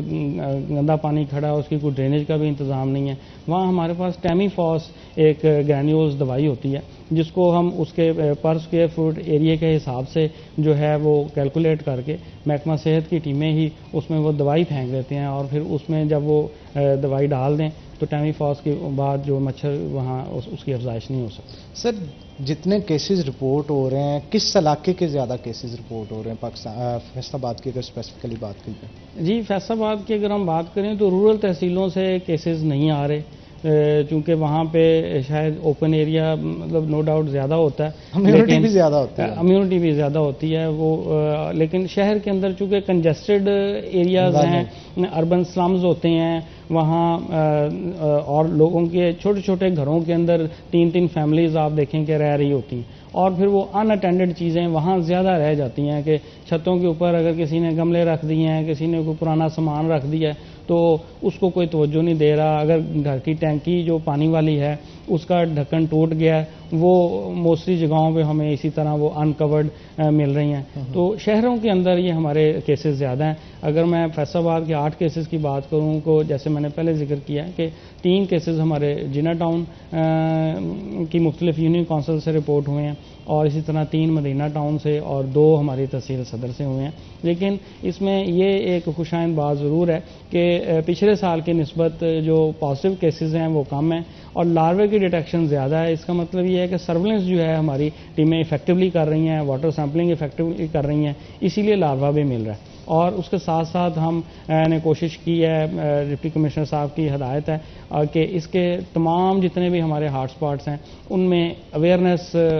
فلیکسز بھی ہم نے ڈسپلے کروائی ہیں, جو مختلف فیکٹریز ہیں, جو سکولز ہیں, بڑے بڑے کالجز ہیں یا یونیورسٹیز ہیں. جیسے آپ اویئرنیس سیشن کی بات کر رہے ہیں تو کیا سیمینارز کا انعقاد کیا گیا یونیورسٹیز کے اندر یا کالجز کے اندر؟ جی بالکل, اس میں ویکلی بیسس پہ ہمارا ایک شیڈول ہوتا ہے کہ ہمارے جو ٹاؤن انچارج ڈینگی کے حوالے سے ہیں وہ انٹمالوجسٹ ہوتے ہیں, وہ ٹیکنیکل پرسن ہیں. اسی طرح ہمارے ڈسٹرکٹ فوکل پرسن ڈینگی کے ڈاکٹر ذوالفقار نین صاحب ہیں, ہمارے DHO صاحبان ہیں, میں خود بھی ابھی ہر ہفتے CU ایجوکیشن کے ساتھ بھی اور جو ہمارے پرائیویٹ سکول ایسوسیشن کے پریزیڈنٹ ہیں ان کے ساتھ بھی ہمارا لائیو زون ہے. اسی طرح فوڈ ڈپارٹمنٹ کے ساتھ بھی مل کے مختلف سیمینارز بالکل ہم کر رہے ہیں. اور انشاءاللہ نیکسٹ ویک میں, کیونکہ منگل کا دن ڈپٹی کمشنر صاحب نے مختص کیا ہوا ہے کہ ہر منگل کو 10 بجے ہمارے ڈسٹرکٹ ایمرجنسی رسپانس کمیٹی کی ڈینگی کی میٹنگ ہوتی ہے, اور اس میں یہ تمام چیزیں ڈسکس بھی کی جاتی ہیں, اور اس میں تمام ہیلتھ کے علاوہ باقی ڈپارٹمنٹس کی کارکردگی کی جانچ پڑتال بھی کی جاتی ہے, اور اس میں یہ ساری چیزیں ڈسپلے کرتے ہیں کتنے سیمینارز ہوئے ہیں, کیا ایکٹیویٹیز کی گئی. ہیلتھ کے علاوہ کتنے ڈپارٹمنٹس ہیں جو کہ ڈینگی کے حوالے سے ایکٹیو نظر آتے ہیں؟ کیونکہ یہ دیکھنے کو ملتا ہے کہ جتنے لوگ چاہیے ہیلتھ کے پاس اتنے اویلیبل نہیں ہیں, پھر وہ کارپوریشن سے یا دیگر محکموں سے لوگوں کو اپنی ٹیم کے اندر شامل کرتے ہیں اور ڈینگی کی سرویلنس کرتے ہیں. تو یہ ٹوٹل ان کی تعداد کیا ہے اور باقی محکموں سے کتنا لیا جاتا ہے؟ محکمے کے پاس اپنے لوگ کتنے موجود ہیں؟ جی بڑا اچھا کوشچن, کیونکہ اس میں یہ ہے کہ جو مین اس میں انوالومنٹ ہے وہ ہمارا ایجوکیشن ڈپارٹمنٹ کی ہیلتھ کے بعد. ان کے تقریباً کوئی 2950 اینڈرائڈ یوزرز ہیں جو کہ روزانہ اپنے اینڈرائڈ سیلز کے اوپر ڈینگی سرویلنس کی ایکٹیویٹیز کو کر رہے ہیں اور اس کو اپلوڈ بھی کر رہے ہیں. اس کے ساتھ ساتھ جو دوسرے محکمے ہیں اس میں جیسے آپ کے علم میں ہے کہ میونسپل کارپوریشن کے میونسپل کمیٹیز کے لوگ اس میں شامل ہوتے ہیں, اس میں واسا کے لوگ شامل ہیں, اس کے ساتھ ساتھ ایگریکلچر ڈپارٹمنٹ ہے اس کا بڑا مین رول اس کے اندر ہے, اور جو فشریز ڈپارٹمنٹ ہے اس کا بھی بہت امپورٹنٹ رول ہے. جیسے میں نے پہلے ذکر کیا ہے کہ جو پرماننٹ واٹر باڈیز ہیں ان کو سرویلنس کرنے میں بھی اور ان کے اندر تلاپی فش کو اس کی پرورش کو انشور کرنے میں بھی فشریز ڈپارٹمنٹ کا رول ہے. اور نو ڈاؤٹ کہ تحصیلوں کے اندر ہماری AC صاحبان لیڈ لیتے ہیں, اور ڈسٹرکٹ کے اندر ڈسٹرکٹ ایمرجنسی رسپانس کمیٹی کو لیڈ کر رہے ہوتے ہیں ڈپٹی کمشنر صاحب, اور انشاءاللہ ان کی انڈر سپرویژن باقی تمام ہمارے ڈپارٹمنٹس بھی اس میں اپنا حصہ ڈالتے ہیں. کیا پولیو کی بھی اسی طرح اسکیم جاری کی جاتی ہے یا اسی طرح اس کی سرویلنس کی جاتی ہے جس طرح سے آپ ڈینگی کی کر رہے ہوتے ہیں, ٹیمیں بنائی جاتی ہیں, گھروں میں بھیجی جاتی ہیں؟ جی بلا شبہ چونکہ جو پولیو ہے یہ چونکہ ہماری ڈور ٹو ڈور ایکٹیویٹی ہوتی ہے, ہر گھر پہ جانا ہوتا ہے. چونکہ یہ فیصل آباد جو ڈویژن ہیڈ کوارٹر ہمارے پنڈی, فیصل آباد اور لاہور, یہ 3 اضلاع پنجاب میں ایسے ہیں کہ جن کے اندر باقی ضلعوں میں صرف 5 دن کی جو ہے پولیو کمپین ہوتی ہے, جبکہ WHO کی ہدایت کے مطابق فیصل آباد کے اندر ہم 7 دن کی پولیو کمپین کرتے ہیں، یعنی 2 دن ایکسٹرا ہماری ٹیمیں کام کرتی ہیں، کیونکہ 88 لاکھ آبادی کا ضلع ہے اور کوئی ہمارا 14 لاکھ بچوں کا ٹارگٹ ہوتا ہے جو پیدائش سے لے کے 5 سال تک کی عمر کے بچے ہوتے ہیں. تو اس میں ہماری کوئی 6000 جو وہ ٹوٹل ٹیمز کام کرتی ہیں، جس میں ہماری موبائل ٹیمز بھی ہوتی ہیں، اس میں ہماری اسٹیٹک ٹیمز جو ہیلتھ فیسلٹیز کے اندر بیٹھ کے پولیو ڈراپس پلا رہی ہوتی ہیں، اور اس کے ساتھ ساتھ جتنے بھی ٹرانزٹ پوائنٹس ہیں، کوئی 350 کے قریب ایسے پوائنٹس ہیں جو اڈے ہیں، بس سٹاپس ہیں، موٹر ویز کے انٹری ایگزٹ پوائنٹس ہیں، ان کے یا رکشہ سٹینڈز ہیں، وہاں بھی ہم نے اسپیشل ٹیمیں ڈپلائی کی ہوتی ہیں. اور وہ 7 دن پورے یعنی 5 دن ہماری ڈے ٹو ڈے ایکٹیویٹی ہوتی ہے، اور 2 دن جو آخری ہوتے ہیں وہ ہم نے کیچ اپ ایکٹیویٹیز کے لیے، یعنی اگر پچھلے 5 دنوں میں کوئی کام رہ گیا اس ساروں کو سویپ کرنے کے لیے وہ 2 دن مختص کیے گئے ہیں. سپوز کسی شخص کے گھر میں مچھروں کی بہتات اور اسے پتہ چلے کہ یار مجھے سمجھ نہیں لگ رہی کہ کہاں سے یہ ختم کریں، اس کو مکمل طور پہ اسپرے آؤٹ کروانا چاہیے، تو اس کے لیے کیا محکمہ ہیلتھ سے وہ کوآرڈینیٹ کر سکتا ہے، اور کیا ٹیم اپنے گھر پہ بلا سکتا ہے؟ اس کے کوئی چارجز بھی ہوں گے یا یہ فری آف کاسٹ ہوگا؟ جی، یہ بڑا آپ کا ویلڈ کوشچن ہے، کیونکہ اکثر لوگ سمجھتے ہیں کہ جو کہیں بھی جو مچھر ہے وہ اگر نظر آ گیا ہے تو اس کی آپ نے ہیلتھ ڈپارٹمنٹ سے یا جو بھی ریلیونٹ ڈپارٹمنٹ ہے اس کو پرسو کرنا ہے اور وہاں سے سپرے کروانی ہے. جبکہ جو ہمارے SOPs ہیں، جو DAG کے SOPs ہیں، وہ یہی ہیں کہ جہاں پہ ایک تو روٹین کی سرویلنس ہے وہ تو جاری رہتی ہے، پھر ایک کمپلینٹ مینجمنٹ سسٹم بھی ہمارا ہیلتھ کا ڈپارٹمنٹ کا چل رہا ہے، جس میں کسی بھی اگر جگہ سے کمپلینٹ لانچ ہوتی ہے DVR سسٹم کے اوپر، اس کو بالکل انٹرٹین کیا جاتا ہے اور اس کو ضرور دیکھا جاتا ہے. اور اگر واقعی جہاں پہ دیکھیں ڈینگی کا لاروا ہمیں ملتا ہے، وہاں ہمارے SOPs ہیں کہ جو ارد گرد کے 48 ہاؤسز ہیں اس گھر کو انکلوڈ کر کے وہاں ہم IRS سپرے ضرور کرواتے ہیں جہاں سے ہمارا پازیٹیو پیشنٹ نکلے. اسی طرح کوئی ایسی ڈرینز ہیں وہاں پہ ہم فاگنگ کر سکتے ہیں. ادروائز جو یہ ہے کہ جو روٹین کا مچھر ہے اس کو مارنے کے لیے IRS سپرے نہیں کی جاتی، اس میں لوگوں نے خود ہی اپنے طور پہ ماسکیٹو ریپیلنٹس جو ہیں یا جو سپریز ہیں ان کا خود خیال کرنا ہے، اور اپنے گھروں کی جو جالیاں وغیرہ ہیں ان کو اپنا ریپیئر کروائیں اگر کوئی ٹوٹی ہیں، یا کہیں پہ پانی کی لیکیج ہے اس کو ریپیئر انہوں نے خود اپنے طور پہ کرنا ہے. اچھا ڈاکٹر صاحب، مجھے یہ بتائیے گا کیا اس ڈینگی کو ایکسٹینٹ کرنے کے لیے بھی کوئی پروگرام لانچ کیا گیا ہے، یا ہر سال یہی کام کیا جائے گا جو چل رہا ہے؟ نہیں، اس میں جو ڈپارٹمنٹ ہے وہ تو obviously سرویلنس کا ہی عمل جاری رکھے ہوئے ہے، اور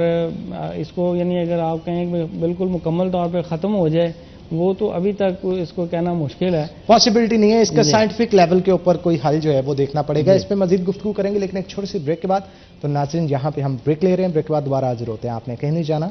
ہمارے ساتھ رہنا ہے.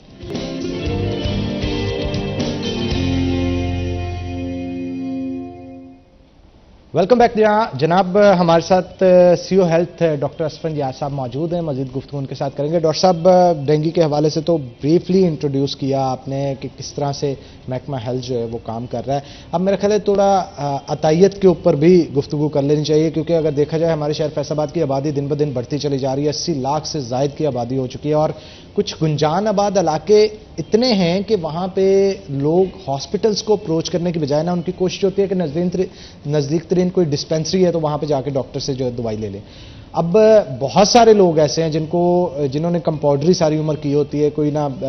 کسی قسم کی ڈگری لی، نہ ہی کسی قسم کی کوئی سرٹیفکیٹ لیا کسی سے، لیکن جا کے وہ آپ ڈسپینسری ڈال کے بیٹھ جاتے ہیں. اب یہ بھی سننے میں آیا، بہت سارے لوگوں نے بتایا جب سرچ آؤٹ بھی کیا گیا، 100 روپے میں 50 روپے میں وہ میڈیسن دے رہے ہوتے ہیں، انجیکشن بھی لگا رہے ہوتے ہیں، اور سننے میں یہ آتا ہے کہ پھر وہ اسٹیرائڈز دے دیتے ہیں کہ بخار ہے کچھ بھی ہے تو بندہ وقتی طور پہ ٹھیک ہو جاتا ہے، لیکن اس کے لانگ لاسٹنگ افیکٹس بہت زیادہ ہوتے ہیں. تو مجھے یہ بتائیے گا کہ محکمہ ہیلتھ نے اب تک پچھلے چند ماہ کے دوران کتنے آپریشنز کیے ہیں، کتنے عطائی ڈاکٹروں کو پکڑا ہے، اور کتنے لوگوں کو نقصان سے بچایا؟ جی، یہ بڑا ویلڈ کوشچن ہے. جیسے کہ آپ سمجھتے ہیں کہ بڑا شہر ہونے کے ناطے اور آبادی بھی زیادہ ہے اور لوگوں میں اویئرنیس کی کمی ہے. یعنی بہت سے لوگ تو ایسے ہیں کہ انہیں یہ علم ہی نہیں ہے کہ جس شخص کے پاس ہم علاج کی غرض سے جا رہے ہیں کیا وہ ڈاکٹر ہے بھی یا نہیں. یا اسی طرح کوئی آپ دیکھیں میٹرنٹی ہومز جو ہیں گلیوں بازاروں میں محلوں میں لا تعداد کھلے ہوئے ہیں, اور وہاں بھی ایسے ہی ہے. کوئی سم ٹائمز تو چلیں LHVs کو تو اجازت ہے, جو واقعی کوالیفائڈ ہیں وہ اپنا میٹرنٹی ہوم چلا سکتی ہیں نارمل ڈلیوری کی حد تک, لیکن وہاں بھی یہ دیکھنے میں آیا ہے کہ وہ بھی بیونڈ اپنی کیپیسٹی کے, یعنی انہوں نے تھیٹرز بھی اسٹیبلش کر لیے ہوتے ہیں اور وہاں پہ وہ ڈاکٹرز کو بلا کے سی سیکشنز بھی کر رہے ہوتے ہیں. تو بہت ساری وائلیشنز دیکھنے میں آتی ہیں, اور فیصل آباد میں ہزاروں کی تعداد میں نو ڈاؤٹ جو ہیں وہ کویکس بیٹھے ہیں اس میں. لیکن یہ ہے کہ ہیلتھ ڈپارٹمنٹ کے ساتھ ساتھ 2010 کے بعد جب سے پنجاب اسمبلی نے Punjab health care commission act کو منظور کیا ہے, اس کے بعد سے جو ہے وہ ہیلتھ کیئر کمیشن پنجاب کے لوگ بھی مین لیڈ وہ لے رہے ہیں. نو ڈاؤٹ کہ ان کے ساتھ ہیلتھ کی ٹیمیں ہم کمبائنڈ ایکٹیویٹیز بھی جاری رکھے ہوئے ہیں, اور انڈیپینڈنٹلی بھی وہ اس میں کام کر رہے ہوتے ہیں. جہاں تک اپنی ہیلتھ ڈپارٹمنٹ کی بات کریں تو ڈسٹرکٹ ہیلتھ اتھارٹی فیصل آباد کے اندر ہمارے تمام ڈسٹرکٹ ہیلتھ آفیسرز جو ہیں وہ آتھورائزڈ ہیں جو اینٹی کویکری ایکٹیویٹیز کرنے کے لیے. اس کے ساتھ ساتھ تحصیلوں میں ہمارے ڈپٹی ڈسٹرکٹ ہیلتھ آفیسرز ہوتے ہیں, اور ان کے علاوہ ہمارے جو ڈرگ انسپیکٹرز ہیں ان کی بھی کمبائنڈ ٹیمیں میں نے آ کے جو ہے اینٹی کویکری پہ تو زیادہ فوکس بھی کیا ہے. میں خود بھی گاہے بگاہے کوشش کرتا ہوں کہ میں اپنی ٹیمز کو لے کے میں ان کو سپروائز خود بھی کروں, اور کچھ میں نے دیکھی بھی ہیں کوئی ان رجسٹرڈ قسم کی یا جو ان کوالیفائڈ لوگ کچھ لیبز چلا رہے تھے, کچھ ایسے سیٹ اپس ہم نے دیکھے کہ جو وہ کوئی ہارمونل تھراپی, کوئی ہیئر ٹرانسپلانٹ, کوئی اس طرح کے کام جو ہیں وہ ان کوالیفائڈ لوگ ہیں, صرف انہوں نے کام سیکھا. اچھا, 2 نمبر کام بھی ایک نمبر طریقے سے کرنے کا طریقہ یہ ہوتا ہے کہ ڈسپینسری پہ وہ MBBS ڈاکٹر کو پے کر دیتے ہیں, نام اس کا لگا دیتے ہیں, لیکن چلا خود رہے ہوتے ہیں. تو اس کو ان چیزوں کو کس طرح سے آپ پکڑتے ہیں؟ یہ بڑی باریکی والے کام ہوتے ہیں. جی بالکل, اس میں ایک تو یہ ہے نا کہ ہمارے ایک اپنے لوگ بھی ایسے بھی ہوتے ہیں کہ جو انفارمیشن ہمیں دیتے ہیں, ہم اس کی ریکی بھی کرتے ہیں کہیں پہ اگر ریڈ کرنے سے پہلے. اور کچھ ایجنسیز بھی ایسی ہیں کہ جیسے FIA ہے, اسپیشل برانچ کی رپورٹس بھی وہ بھی ہم سے شیئر ہو جاتی ہیں. پھر ان کو مد نظر رکھتے ہوئے ہم اپنی اسپیشل ٹیمز اور اس کو کرتے ہیں. اس کے ساتھ ساتھ جہاں پہ بھی ادویات کی مینوفیکچرنگ ہو رہی ہے, ابھی آپ نے دیکھا ہوگا کہ لاسٹ منتھ بہت سے یونٹس ہم نے جو گھروں کے اندر غیر قانونی طور پہ دوائیاں بنا رہے تھے ان کو پکڑا ہے اور ان کے خلاف FIRs دی ہیں, ان کو سیل بھی کیا ہے. لیکن بہرکیف ڈپارٹمنٹ جو ہے اس کا کام یہی ہے کہ ہم ان کو بند کر دیں, سیل کر دیں. ان کے خلاف جو قانونی کارروائی بنتی ہے وہ ڈسٹرکٹ کوالٹی کنٹرول بورڈ ایک ہماری ڈسٹرکٹ کی اتھارٹی ہوتی ہے, اس کے چیئرمین جو ہیں وہ محترم ڈپٹی کمشنر ہوتے ہیں, اور یہ تمام اس طرح کے کیسز کو وہاں ڈسکس کیا جاتا ہے. ابھی اس ویک میں بھی ہم نے ابھی میٹنگ کی ہے ڈسٹرکٹ کوالٹی کنٹرول بورڈ کی, اور اس کے اندر کوئی 35 لوگ ہمارے ٹوٹل 50 کے قریب کیسز تھے, اور 35 کو ہم نے پروسیکیوٹ کیا. اور میرا خیال یہ کسی پنجاب میں آپ دیکھیں گے میکسیمم نمبر ہے FIRs لانچ. بالکل آپ نے ٹھیک کہا. ہمارے ساتھ ایک کالر بھی موجود ہے, ان سے بھی بات کرتے ہیں. السلام علیکم جی. السلام علیکم جی بھائی شام, کون صاحب بات کر رہے ہیں اور کہاں سے؟ میں ستارہ بات کر رہی ہوں, میں سوشل ایکٹیوسٹ ہوں. میں آسم ریاض صاحب سے بات کرنا چاہ رہی تھی. جی جی سن رہے ہیں, آپ سوال کیجئے, کیا کرنا ہے. السلام علیکم سر. سر میں بات کر رہی تھی کہ آپ نے بات کی کہ ہم اویئرنیس سیشن دیں گے, کروا رہے ہیں, سیمینار بھی کروا رہے ہیں ڈینگی کے حوالے سے. سر سیمینار میں تو ایجوکیٹڈ لوگ آ جائیں گے نا, پڑھی لکھی خواتین آ جائیں گی. اگر آپ UC لیول پہ کوئی اویئرنیس سیشن دیں تو یہ زیادہ بہتر ہے, ہماری عوام سے زیادہ مستفید ہوگی تو پتہ چلے گا. جی بہت شکریہ آپ کے کال کرنے کا. سر یہ ڈینگی کے حوالے سے کوشچن تھا ان کا کہ UC لیول کے اوپر بھی اویئرنیس سیشن کا اہتمام کرنا چاہیے, اور بات بھی اتھینٹک ہے کہ یونیورسٹی کالجز میں پڑھے لکھے لوگ آ جائیں گے جو گھروں میں محصور ہوتے ہیں, جو خواتین نہیں آ پاتی, ان کے لیے کیا طریقہ کار؟ جی یہ بڑا اچھا کوشچن ہے. اس میں ان سے عرض کروں کہ جیسے میں نے پہلے ذکر کیا ہے کہ ہماری 850 کے قریب ڈینگی سرویلنس کرنے والی ٹیمز ہیں پورے ضلع میں جو کام کرتی ہیں, اور اگر ہم شہر کی 113 یونین کونسلز کی بات کریں تو ہر یونین کونسل کے اندر ہمارے 5 بندے ڈپلائیڈ ہیں، جن میں 2 فیمیل سینٹری پٹرولز ہیں، 2 میل سینٹری پٹرول اور ایک ان کا پبلک ہیلتھ ورکر سپروائزر کے طور پہ کام کرتا ہے۔ اب یہ جو میں نے سیمینارز آپ سے شیئر کیے ہیں، یہ وہ ہیں کہ جو ہمارے ڈسٹرکٹ ہیلتھ مینجمنٹ ٹیم کے لوگ جو ہیں وہ بڑے لیول پہ کنڈکٹ کر رہے ہوتے ہیں دوسرے ڈپارٹمنٹس کے ساتھ، لیکن یہ جتنی بھی ٹیمیں ہماری، اسی طرح ہمارے رورل ایریاز کے اندر ہماری لیڈی ہیلتھ ورکرز ہیں، ہمارے CDC سپروائزرز ہیں، ہمارے سینیٹری انسپیکٹرز ہیں، ان سب کا ڈیلی بیسس پہ جو ٹور پلان ہے وہ اپنے ایریے میں موو کرتے ہیں، اور جہاں بھی وہ جاتے ہیں اپنی یونین کونسل کے جہاں ان کی ڈیوٹی ہے، وہ ضرور اس چیز کو انشور کرتے ہیں کہ وہاں کسی لمبردار کے ڈیرے پہ، کسی سابقہ کونسلر پہ، یا کسی بھی ایسے شخص جو وہاں پہ نون پرسنالٹی ہوں، وہاں لوگوں کو اکٹھا کرتے ہیں۔ اسی طرح مدرسے ہیں، کوئی اور جگہیں ہیں، بالکل وہاں پہ، اور اسی طرح گھروں کے اندر جا کے ہماری لیڈی ہیلتھ سپروائزرز اور ہیلتھ ورکرز وہ چھوٹے چھوٹے سیشنز بالکل رکھے جاتے ہیں تاکہ عام بندے کو بھی، جو کہ بڑے سیمینار میں یونیورسٹی کالج لیول پہ نہیں آ سکتا، اس کے گھر کے اندر ہی، اس کی لوکیلٹی کے اندر، اس کے محلے کے اندر، اس کے گاؤں کے اندر ہم اس چیز کو انشور کیے ہوئے ہیں کہ وہ چھوٹے سیمینارز رکھ کے، جس میں بے شک 10-15 لوگ ہوں، 20 لوگ ہوں، ان کو اکٹھا کر کے آگاہی جو ہے وہ ضرور دی جائے۔ جتنے لوگ بھی اکٹھے ہو جائیں، آگاہی سیشن جو ہے وہ کرنا چاہیے۔ اچھا ڈاکٹر صاحب، ڈرگ انسپیکٹرز کے حوالے سے آپ گفتگو کر رہے تھے، ڈرگ انسپیکٹرز بہت سارا کام کرتے ہیں لیکن اس کے باوجود بھی فیکٹریز ختم نہیں ہو رہی، تو کیا آپ کا نہیں سوچنا کبھی ایسا نہیں ہوا کہ یہ اشارہ اس طرف بھی جاتا ہے کہ سم ٹائم ایسے بھی ہوتا ہے کہ ڈرگ انسپیکٹر بھی کچھ فیکٹریز یا پھر ناقص ادویات بنانے والی کمپنیوں کے ساتھ یا لوگوں کے ساتھ ملے ہوتے ہیں، شاید منتھلی جاری ہو ان پہ، تو کوئی ایسی شکایات بھی کبھی موصول ہوئی ہیں آپ کو؟ نہیں، کوئی اس طرح کوئی گریوینس یا سیریس قسم کی تو کوئی مجھے ابھی تک کوئی اس طرح کسی ڈرگ انسپیکٹر کے بارے میں کوئی، جب سے میں کوئی 2 ماہ ہو چلے ہیں کم و بیش، تو مجھے تو ایسی کسی نے کمپلینٹ نہیں کی ہے۔ البتہ ایکشنز لیے گئے ہیں، مطلب یہ چیز دیکھیے، ہم اسی معاشرے میں رہتے ہیں، اس کو ہم 100% یہ بھی نہیں کہہ سکتے کہ ہر چیز ہی ٹھیک ہے، کہیں نہ کہیں کمی کوتاہی ضرور ہوگی، وہ ہمارے اینڈ پہ بھی ہو سکتی ہے اور لوگوں کے اینڈ پہ بھی ہو سکتی ہے، اور ان رپورٹ کرنے والے لوگوں کے اینڈ پہ بھی ہو سکتی ہے کہ جو بعض اوقات سم ٹائم ایگزیجریٹ کر کے کسی۔ اچھا سر، اس پہ بھی ایک اویئرنیس سیشن ہم کرتے ہیں۔ جو کویکرز کی آپ بات کر رہے ہیں، جو عطائی ڈاکٹر ہوتے ہیں محلوں کے اندر، جن کی ادویات سے یا کسی مسائل سے بہت سارے مسائل جنم لے رہے ہوتے ہیں، بہت سارے لوگوں کو نقصان پہنچ رہا ہوتا ہے، پبلک کو اویئر کریں۔ اگر کسی شخص کو وہ دیکھتے ہیں کہ ڈسپینسری ہے کہیں پہ، وہ کوالیفائڈ نہیں ہے اور پھر بھی وہ چلا رہا ہے اس کو، اس کی کمپلین کس طرح سے کی جائے اور کس جگہ پہ کی جائے، اس کا طریقہ کار کیا ہونا چاہیے؟ اگر کہیں پہ ناقص ادویات بن رہی ہیں اور ساتھ والے کو پتہ ہے کہ اس گھر میں بن رہی ہیں، وہ کس طرح سے شکایت کرے، اور اگر کوئی آفیسر ملوث ہے تو اس کے لیے وہ شکایت کس طرح سے کرے؟ ان تینوں چیزوں کے حوالے سے بتائیے گا، کیا اس کے لیے کوئی ہیلپ لائن ہے یا کوئی اپلیکیشن لکھ کے دینی پڑتی ہے اور کیا طریقہ کار ہونا چاہیے؟ اچھا، اس میں مختلف فورمز ہیں، یعنی کوئی بھی شہری جو ہے، ایک تو سٹیزن پورٹل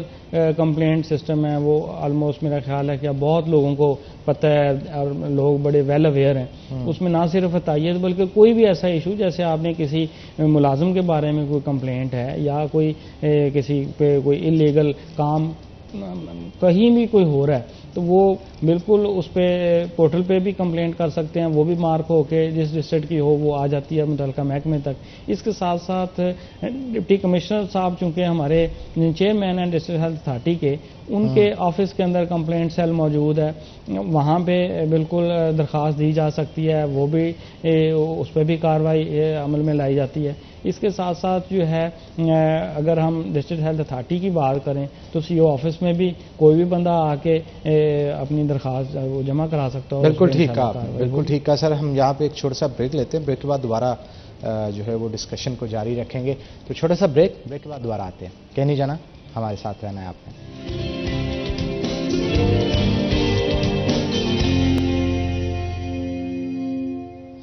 ویلکم بیک ناظرین، بریک کے بعد خوش آمدید۔ ڈاکٹر اسپن یار صاحب ہمارے ساتھ موجود ہیں، CO ہیلتھ، ان سے ہم مزید گفتگو کریں گے۔ تو سر مجھے کچھ اسکریننگ کیمپس کے حوالے سے بھی بتائیے گا کہ جو جیلیں ہیں ہماری، ان کے اندر اسکریننگ کیمپس لگائے جاتے ہیں، چاہے وہ ڈینگی کے ہو یا پھر دیگر HIV ہوں یا دیگر بیماریوں کے ہو، اور اگر لگائے جاتے ہیں تو اب تک کیا صورتحال ہے ان کے؟ کیا کہہ رہی ہیں اسٹیٹسٹکس، اعداد و شمار کیا کہہ رہے ہیں؟ کتنے لوگ وہاں پہ موجود ہیں جن میں مختلف بیماری ہیں؟ جی محترم secretary primary and secondary health care department جناب علی جہاں خان صاحب کی خصوصی طور پہ ہدایت ہے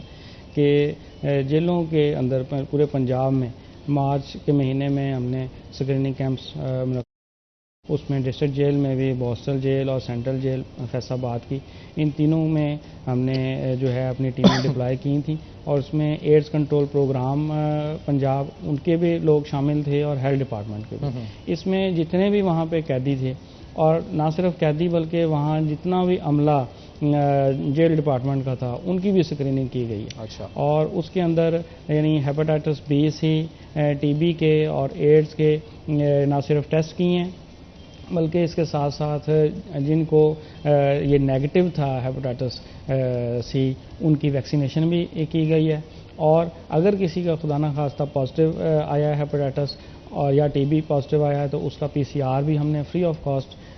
کیا ہے جتنے بھی لوگ تھے وہاں پہ، اور ان کی ادویات کی فراہمی کو بھی یقینی بنایا گیا۔ اور اس میں اگر ہم فیصل آباد کی بات کریں، ہمارے کوئی 5000 کے قریب یہاں قیدی ہیں جو ان جیلز کے اندر تھے، اور ان تمام کی اسکریننگ کی گئی ہے۔ اس میں کوئی ایڈز کا تو پیشنٹ کوئی بھی رپورٹ نہیں ہوا، ہیپاٹائٹس کے چند ایک پیشنٹس رپورٹ ہوئے ہیں، اور باقی جو نیگیٹو تھے ان کی ویکسینیشن کر دی گئی ہے۔ اس کے ساتھ ساتھ ابھی سیکرٹری صاحب نے ہدایت کی ہے کہ جو ہمارا پولیس ڈپارٹمنٹ ہے یا دوسرے ہمارے سیکورٹی کے ڈپارٹمنٹس ہیں جیسے ایس پی یو ہے، ان کی بھی اسکریننگ کی جائے گی اس ماہ میں، اور اس کا عمل میں جلد مکمل کیا جائے گا۔ بالکل ٹھیک ہے۔ تو ڈاکٹر صاحب اب کچھ ہاسپٹلس کے حوالے سے بھی گفتگو کر لیتے ہیں کہ ہاسپٹلس کی کیا صورتحال ہے؟ ٹیچنگ ہاسپٹل کے علاوہ جو آپ کے انڈر آتے ہیں وہاں پہ روزانہ کی بنیاد پہ کتنے لوگ ہیں جن کا چیک اپ کیا جا رہا ہے، اور کیا تمام سہولیات وہاں پہ موجود ہیں؟ کیونکہ اکثر سننے میں آتا ہے کسی ہاسپٹل کی کوئی مشین خراب ہوتی ہے تو کسی ہاسپٹل کی کوئی، اس کے لیے کیا کرائیٹیریا آپ کی طرف سے بنایا گیا اور انسپیکشن کا طریقہ کار کیا ہوتا ہے؟ جی جیسا کہ اگر ہم انسپیکشن کی بات کریں تو ضلع فیصل آباد کے جو ہمارے بنیادی طبی مراکز ہیں اور ہمارے رورل ہیلتھ سینٹرز جو ہیں، رورل ہیلتھ سینٹر ہمارے 16 ہیں اور 168 ہمارے جو ہیں وہ بنیادی طبی مراکز ہیں پورے فیصل آباد میں، اور اس کے ساتھ ساتھ کوئی 40 کے قریب ہماری ضلع کونسل کی ڈسپینسریز ہیں، اور شہر کے اندر سٹی ڈسٹرکٹ گورنمنٹ کی جو ہماری ڈسپینسریز ہوتی ہیں وہ ان کی تعداد بھی کوئی 40 کے قریب ہے۔ تو اس میں یہ ہے کہ ہیلتھ کے ساتھ ساتھ ہمارا ایک Punjab health facility management company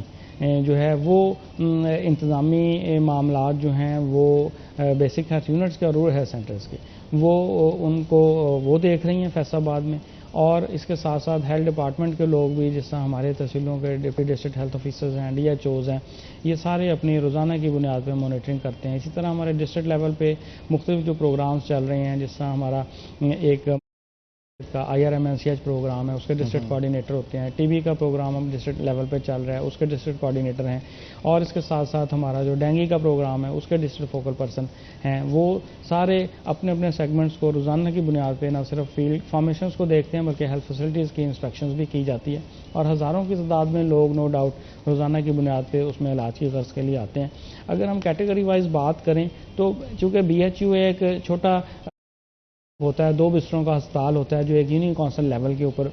بنا ہوا ہوتا ہے، اس کے اندر OPD چل رہا ہوتا ہے، جو جتنی اسینشل ادویات جو روٹین کی بیماریاں جو دیہی علاقوں میں پائی جاتی ہیں ان کو کیٹر کرنے کے لیے وہاں پہ وافر تعداد میں ادویات بھی موجود ہوتی ہیں، عملہ بھی موجود ہوتا ہے، وہاں ہمارا روٹین کا جو ویکسینیشن کا کام ہے وہ بھی چل رہا ہوتا ہے۔ اسی طرح کوئی 88 ہمارے بیسک ہیلتھ یونٹ فیصل آباد کے ایسے ہیں جو دن رات کام کرتے ہیں، یعنی 24/7 ہیں، وہاں پہ